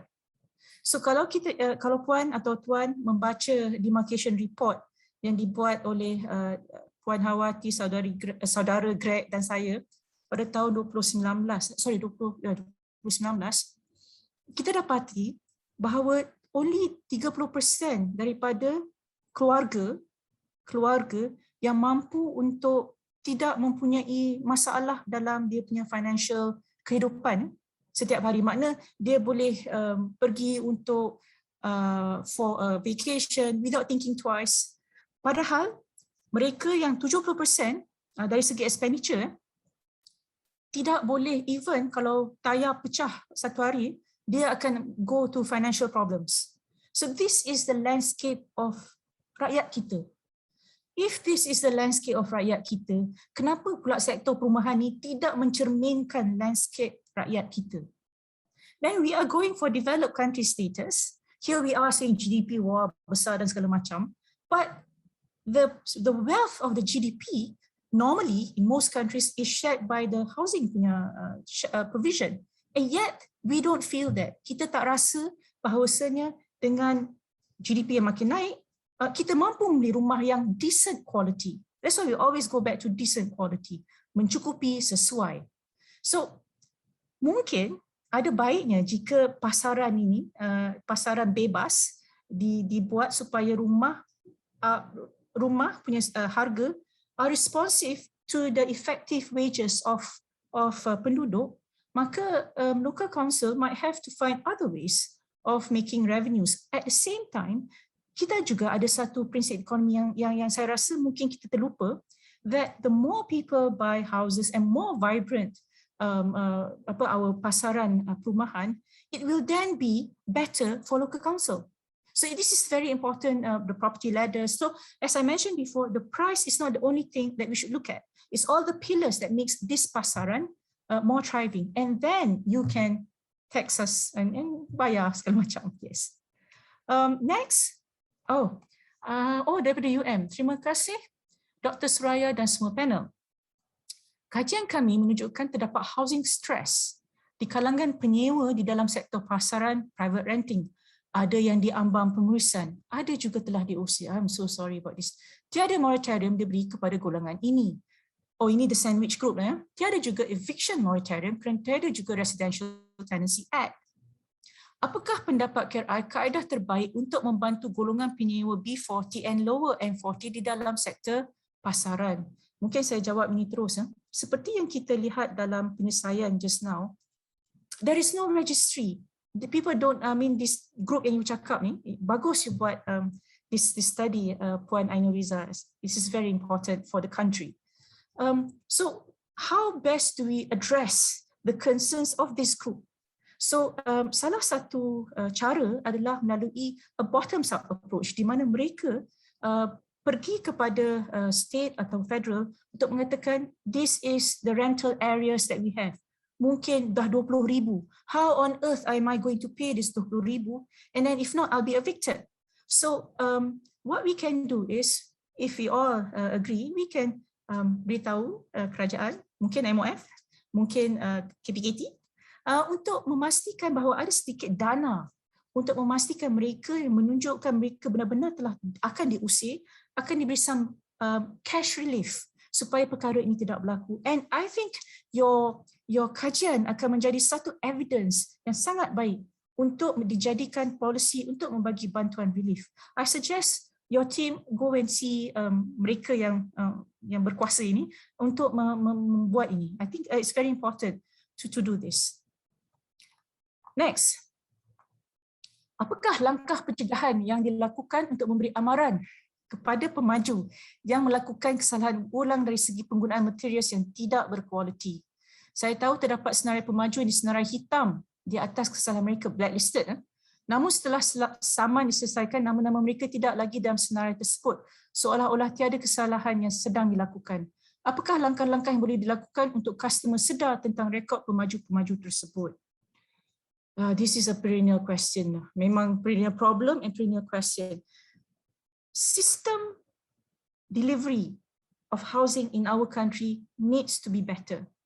We must, minta maaf, KRI selalu, we all believe in this, we must migrate to build and sell. Bila kita buat build and sell, makna pemaju bina kita beli. You boleh tengok rumah, you boleh tengok persekitaran, you buy things yang you boleh pegang and touch. You tengok macam mana crooked line. Oh, saya kan kalau dulu saya beli rumah, tengok ada line crack, oh sakitnya hati, kenapa kita ambil loan banyak-banyak tapi macam ini punya quality kan. I feel for all this, I really do. Now, but if we then migrate to build and sell, then perkara ini tidak berlaku sebab you akan boleh nampak, you tengok. But of course, how do we migrate from sell and build to build and sell? So mesti ada caranya, and in our agenda perumahan buku 2019, kita ada cakap apakah caranya, because we must take care of our developer juga. We are not here to hentam siapa-siapa ya. We must take care of them juga, because this is a system that have been accustomed to for the past 60 years. So to migrate, we all need to do something lah. Okay. Sudah apakah langkah pencegahan? Okey. Next. Dr. Puan, untuk penyediaan PPR yang sama standard dengan perumahan swasta, bermakna kerajaan akan terpaksa menanggung subsidi yang besar. Apakah pandangan doktor berhubung perkara ini? Namun saya bersetuju tidak sewajarnya pembangunan rumah ini ada double standard. Terima kasih Puan. That's very good. Who's this? Oh, anonymous. Okay. Mungkin saya boleh jawab. You see, you kena fikir dasar perumahan sosial sebagai satu yang jangka panjang.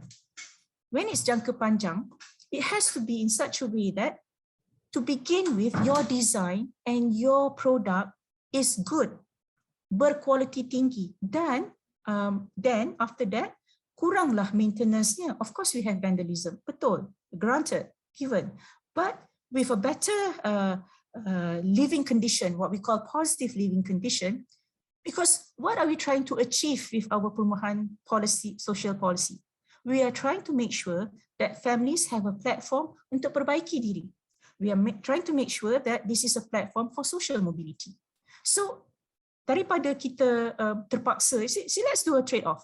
Kerajaan bagi rumah lusuh, bagi kurang elok design, dan terpaksa membuat continuous maintenance dengan kerajaan membagi rumah yang bagus dan berkualiti tinggi dan kurang dia punya kecacatan dan maintenance. And remember, a house is not just tentang P&L, it is also about kesejahteraan hidup, public pandemic punya concerns. Now, all this akan mengurangkan beban daripada ministry lain apabila adanya kuarantin kendiri dan tidak adanya pandemik akan kata what do you call this, berleluasa di kawasan social housing. This will give the aggregate benefit to all other kementerian. So apakah mental stress? Can you imagine a lot of mental stress in kawasan yang sempit? Don't tell me this sort of subsidy yang sedikit ini satu rumah for the tujuan of social mobility and preventing poverty from being very bad, and then memastikan juga tidak ada masalah social stress dengan rumah yang elok keadaannya, is something that we can't give to the less vulnerable of our society. And bila kita buat trade-off in the end, when you look at kesejahteraan hidup, mental stress yang kurang, dan kelangsungan hidup yang baik, adakah ini, these are all qualitative, but if you put a figure to it, I think it's going to be more than the subsidy that we give to one household. Okay, next. I'd like to add a little bit. So dalam konteks policy social housing, sometimes it can feel that apa yang kerajaan ingin buat is to just take care of one aspect of your basic need, that is shelter. But if we always find the cheapest way to deliver this basic need, then timbullah banyak negative externality yang lain. For example, this highly dense area that is not taken care of very well might become a hotbed for the spread of the disease of COVID. I mean, it can become a breeding area for crime, and then people aren't able to sort of have good social mobility because the infrastructure is not well developed or maintained properly. So I think kita kena fikirkan secara lebih mendalam what should social housing look like, what does it mean, and when we standardize these standards of social housing dengan apa yang ada in the private market, then hopefully these negative externalities do not realize in society. These things can be avoided, even if, I mean, at the cost of spending a little bit more money. That's our view.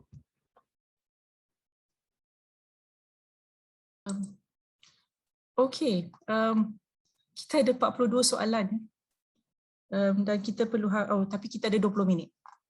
Okay, sekarang saya ikut list yang mana yang banyak like jadi 20 minit last ni. Kalau you betul-betul nak question tu dijawab oleh kami live, please letak like dan itu yang naik kan. So okay.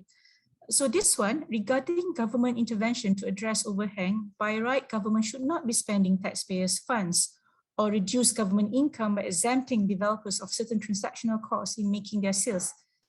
But in reality, it is done so. What's your opinion? I think kita jawab ni tadi is very good. Yes, we don't want government to intervene. Let the market settle itself. Maka hopefully house prices will go down.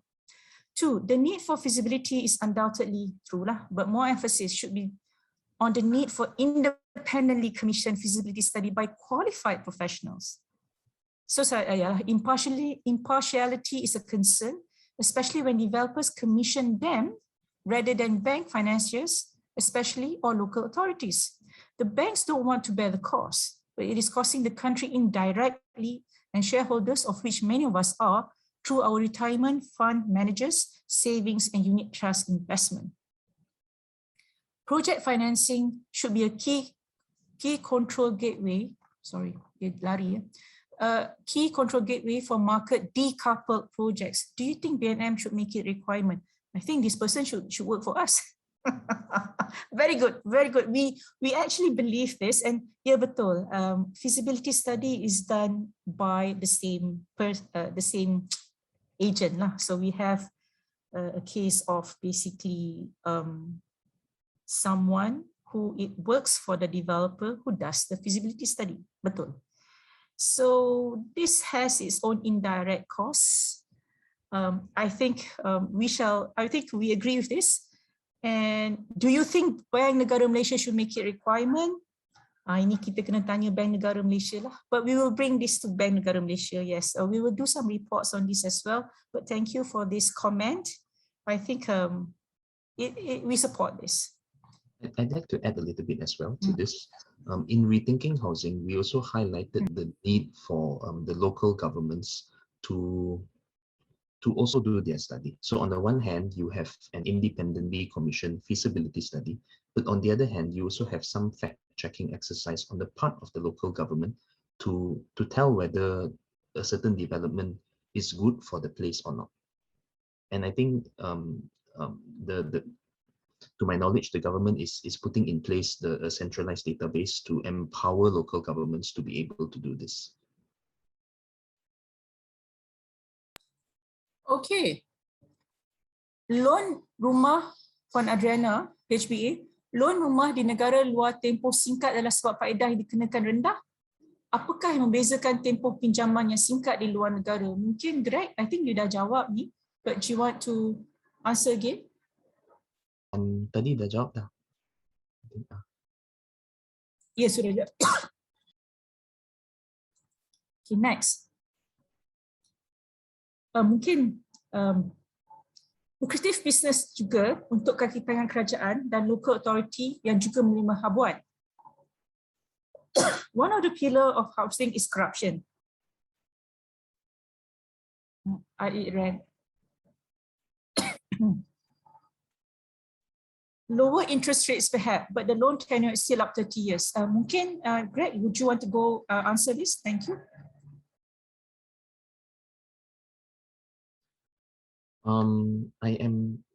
I apologize. I'm not too sure what the question is, but certainly I think the observation is correct. At the end of the day, it is the consumer that bears the cost of all the different aspects of housing now, be it inefficient construction, be it the longer loan tenure to finance the house, or even if I may say corruption. If corruption were to happen, I'm sure the cost is hidden somewhere in the price of the house. The question is how do you deal with this issue, kan? And I think in our constitution, land is something that belongs to the state, and because that is true, the power structures and the dynamics at play would incentivize the state to want a higher sort of like a transacted price, because they would. I'm not talking about corruption, by the way. I'm just talking about the percentages and the numbers. But because these incentives exist, it would mean that the consumer at the end of the supply chain would somehow bear the cost juga lah. That's my response. Okay.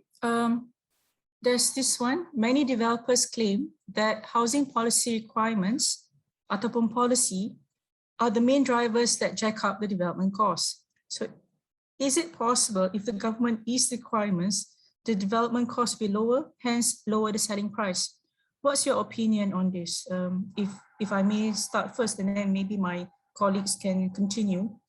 Some of the government punya requirements are to create positive living environments.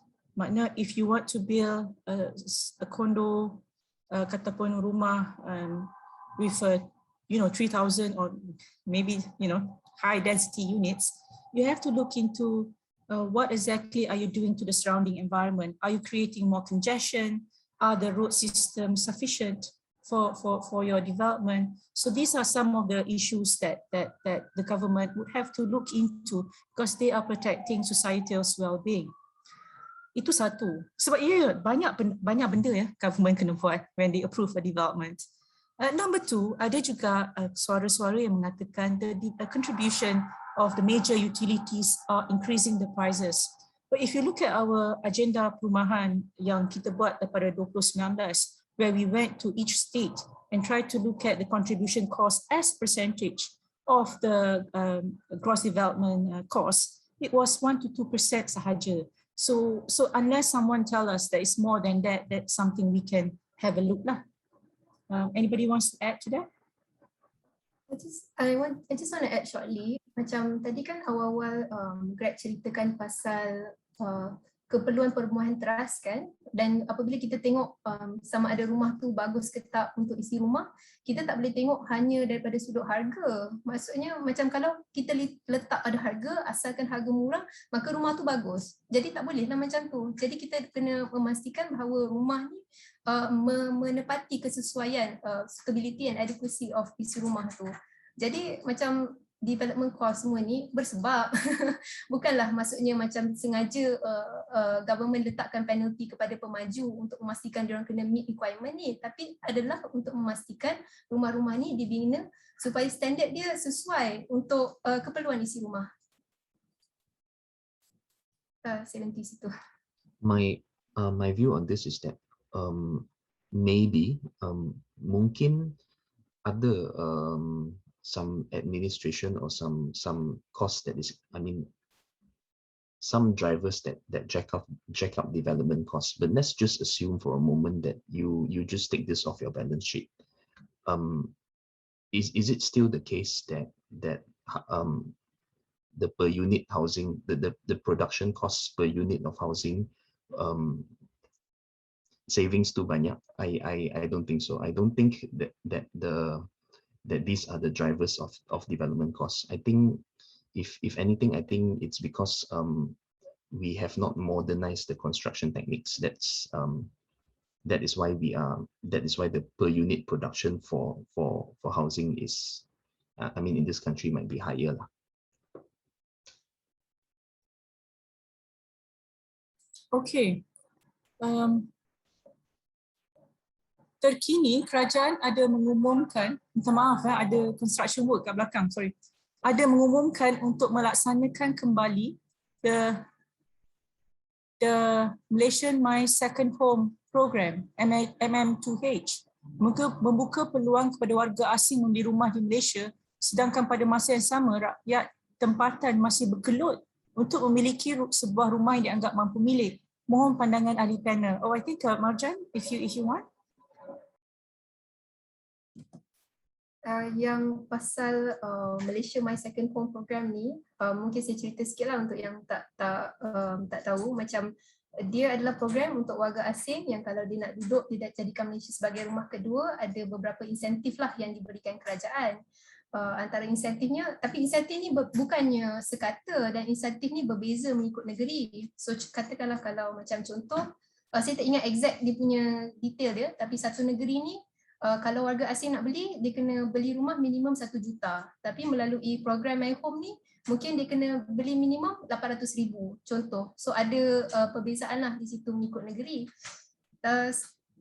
Seperti yang saya sebut tadi, sebelum tu, tapi kalau ikut analisis ikut Malaysia My Second Home Program ni, sebenarnya tak banyak warga asing yang membeli rumah mengikut this program. So maksudnya tanpa program ni pun mereka masih lagi boleh membeli rumah di Malaysia, tak ada apa-apa yang melimit dia orang untuk beli. Yang kedua, saya pun agak khawatir lah sebab bila kita letakkan harga yang tinggi, maksudnya kalau orang luar nak beli rumah ni, dia kena beli rumah yang mahal, dikhawatiri macam produk-produk yang keluar di pasaran pun untuk menepati permintaan warga asing ni. Itu sahajalah kot, sebab saya tengok ni pun macam pandangan, so saya pun memberikan pandangan je lah. Okay, next. Okay, daripada alias Abdullah, mungkin cuba ceritakan apa yang dimaksudkan dengan ruang sempit yang mencetuskan jangkitan COVID ini. I think this Marjan boleh buat about the public health concern. Apakah dan juga adakah beberapa besar saiz untuk seorang yang membentung jangkitan COVID dan hidup dengan sejahtera? I think Greg boleh jawab ni dari segi standard perumahan yang boleh memberi kehidupan yang sejahtera dengan gaya hidup di Malaysia. 3, apakah rancangan seterusnya yang perumahan yang padat dan bermasalah ini? Ini ada yang dibincang tadi refurbishment, kena pindah, kena kurangkan orang dalam rumah. Mungkin that is not the way lah. Tetapi membina rumah yang lebih besar, space, kena jual dan beli rumah lain. Boleh tahu apa nak buat dan siapa yang wajib kena buat. Mungkin ini akan dijawab oleh kami bertiga lah. Dan nombor 1, Marjan. Okay, so saya mulakan dengan yang pertama. Jadi cuba bayangkan kalau satu ruang tu berkepadatan tinggi, maksudnya katakanlah kalau satu PPR tu ada 300 unit lebih. Kalau kita ikut kajian kami, purata saiz isi rumah dalam 4.6 orang. Maksudnya dalam satu bangunan tu boleh kira dalam 1,400 hingga 1,500 orang yang duduk dalam satu blok. Ni satu PPR tu boleh banyak-banyak blok tau. Dia bukannya satu PPR satu blok. Lepas tu satu blok ni pula berkongsi 3 lift, di mana ada 17 tingkat. So especially untuk mereka yang duduk lebih tingkat 5 dan tingkat atas-atas, diorang tak boleh nak naik tangga all the way to dia tingkat. So they have to take the lift. So bila mereka berkongsi kemudahan, ini akan meningkatkan lagi kemungkinan jangkitan. Maksudnya kalau ada seorang ada dijangkiti COVID, nauzubillah, lepas tu dia kat bawah tu dia berkongsi dan ramai-ramai tunggu lift. Dan dia akan mudahkan lagi penyebaran. Tu dekat luar PPR. Kalau dalam PPR tu sendiri, katakanlah kalau ada satu isi rumah yang ada COVID katakan, kalau tengok dia punya layout dia tu, dia punya tandas dan bilik air dia memang sebelah-sebelah. Kalau macam rumah swasta biasa, macam contoh 3 bilik kan, ada bilik macam master yang ada bilik bedroom kat dalam, ada toilet kat dalam. Jadi dia boleh kuarantin seorang-seorang, dia boleh duduk dah ada toilet dan dia tak payah bercampur dengan isi rumah yang lain. Tapi kalau PPR ni benda tu memang susah nak berlaku untuk diorang nak quarantine together. So kalau ada yang kena nak tak nak, antara tu diorang kena keluar lah, quarantine di luar, tak boleh quarantine di rumah sebab ini boleh meningkatkan risiko jangkitan. Greg, nak sambung soalan kedua? Seperti yang dirumuskan oleh my colleague Marjan tadi, size household kat PPR ni biasanya 3 hingga ke 6 orang sekeluarga lah. So if you fit like 6 orang dalam satu unit rumah yang saiznya lebih kurang, if I'm not mistaken, 650 kaki persegi. 3 bilik, 2 tandas. Tapi 2 tandas ni I think is connected. Persoalannya adalah, adakah unit rumah ni boleh, how do you self-isolate yourself dalam unit rumah ni kalau seseorang dalam keluarga dapat COVID? Ada tak degree of freedom on the household to do something like that? Concerning the question on berapa besar size untuk seseorang untuk membendung jangkitan COVID, I don't think the issue is really size, but really the design of the house. Whether the structure of the house membolehkan keluarga tu untuk self-isolate atau tidak. But here I wish to enlarge this discussion lagi. Sebenarnya bila kita study isu berapa besarnya size, what kind of design that is required untuk kesejahteraan rakyat lah secara umum, we find that there is no one size fit all punya standard yang kita boleh guna pakai. What ought to be done is that kita kena buat satu like nationwide survey and discover whether people are living in houses that suit their needs. To what degree the house that you are living in suit your needs. And ini boleh muncul dalam banyak dimension. Satu dimension could be, adakah dapur rumah anda cukup besar untuk keluarga anda? Do you have an adequate dining space? Kan as Malaysians we love to eat, right? And we love to socialize. Does your house allow you to have these sort of freedoms? And then based on our culture, our budaya and our gaya hidup, I think we should be building houses that suit that. So I think the question is not berapa besar size untuk seseorang untuk membendung jangkitan COVID dan hidup dengan sejahtera. The question should be, agaknya jenis rumah apakah yang kita perlukan untuk hidup dengan sejahtera. So if we were to ask that question to all Malaysians, and let's say we were to do a survey, dapatkan data, then we would have an idea on what types of houses that should be built. Dan soalan yang keakhirnya, apakah rancangan seterusnya?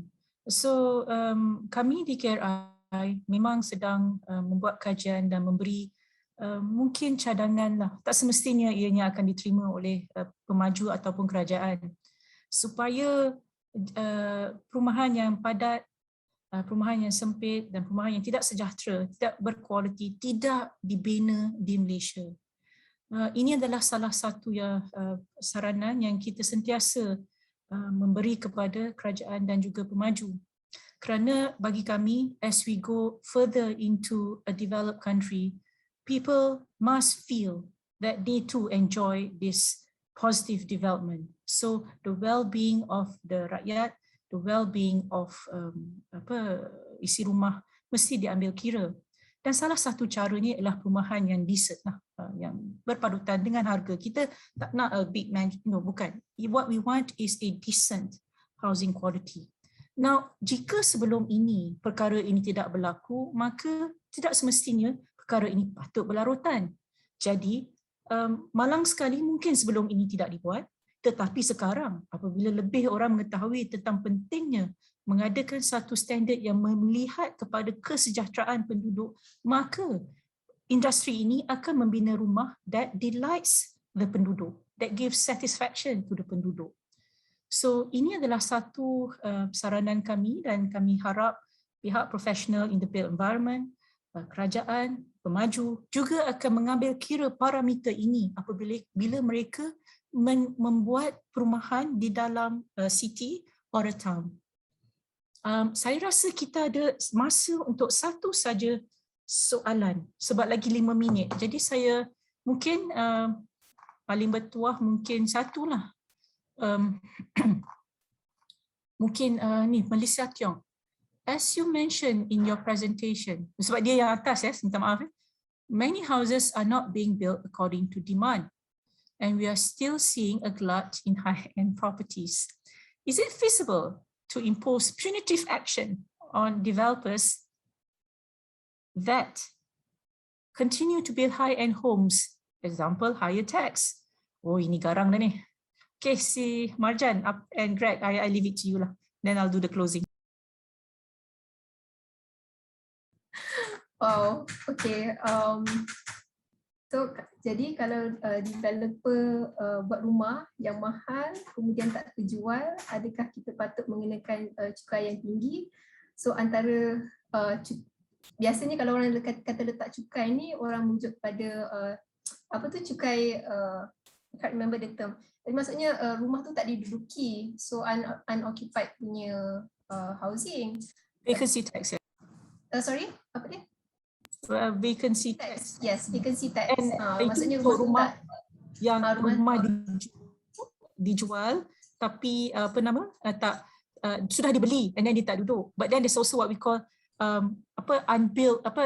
unsold properties tax. Boleh juga. So kalau yang ni cukai ni sendiri, for me mungkin Dr. Suraya atau Greg ada pendapat yang berbeza. Saya tak sure sama ada ini benda yang kita nak laksanakan dan sama ada kerajaan mampu untuk nak oversee semua and enforce and melaksanakan cukai itulah.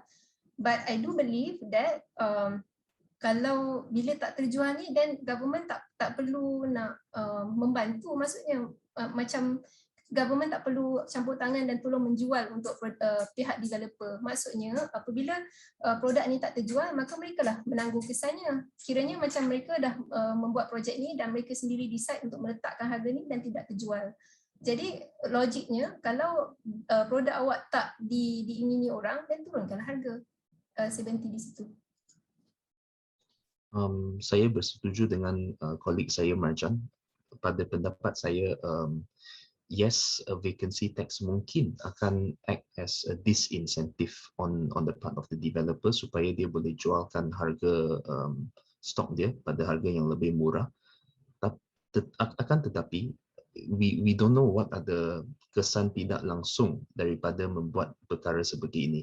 If people suddenly decide to impose tax everywhere along the supply chain, it might have unintended consequences on the price of the house. So I think we might want to be a bit cautious when approaching this topic juga lah. Yes, and with that, I might want to conclude that any policy recommendation that we do, of course, there's unintended consequences and of course intended consequences. Dan selalunya apabila kami memberi those policy suggestion, selalunya kita akan membuat kajian kemungkinan feasibility study dan juga some impact analysis, hedonic pricing model dan segala macam untuk memastikan it doesn't really distort the pricing that we want. So, but these are all the things kita tak tunjuk lah untuk hari ini, tapi just to let you know that that's why kalau kita a bit cautious in most of the things we do is because we understand that housing is a big big ticket items for the household. It is a big industry for the private sector, the banking sector. It is also a real structural issue for the government to provide shelter, decent shelter for all. Oleh kerana itu, thank you very much ya hadirin hadirat for a wonderful and very vibrant session for today. Saya nak baca sedikit housekeeping. Kita akan, we will make the recording dan slides available on our website. And to stay updated on our research by following our social media on Facebook, Twitter, LinkedIn dan Instagram. Dan seperti yang kami janji hari ini, kita akan jawab semua soalan dan kita akan letakkan di platform yang sesuai lah. And if di 1-2 hari masih nak bertanya soalan, kami akan menjawab. But I have had a very good session this morning. And I'd like, and thank you so much for all these questions. And I would like Marjan dan Gregory memberi 1-2 kata sebelum kita tutup webinar ini. Thank you dan selamat, bye-bye. Okay, terima kasih sekali lagi kerana sudi menghadiri bicara kami kali ini. Sebenarnya perumahan isu dia banyak and definitely tak boleh nak dirumuskan dalam masa 2 jam. Tapi kami akan cubalah jawab soalan tu. Kalau ada apa-apa persoalan atau apa-apa topik yang ingin kami lihat secara lanjut, mungkin boleh email kepada Khazanah Research juga supaya kita tahu. Greg? Okay, terima kasih tuan-tuan dan puan-puan atas kerana sudi menghadiri diskusi ini. Kita semua kat KRI we wish to do this sort of research to help the country in whatever way that we can. We would also like to say that part of the work is having these sort of conversations with all the stakeholders and the various players in the market. And you too are one of these people who have a voice. So if in the event that you feel that certain needs are not addressed and certain problems still persist in society, it is our part of our civil liberties to express these views and to bring this up for discussion. And the more these things are discussed, hopefully that we can have a more informed and in a more informed society, and a society that can drive certain agendas forward. So I thank you all for attending, and if there is any kesilapan on our part, we apologize. If there is any questions you felt that we have not answered, feel free to email all the 3 of us, and we will attend to your answers in time.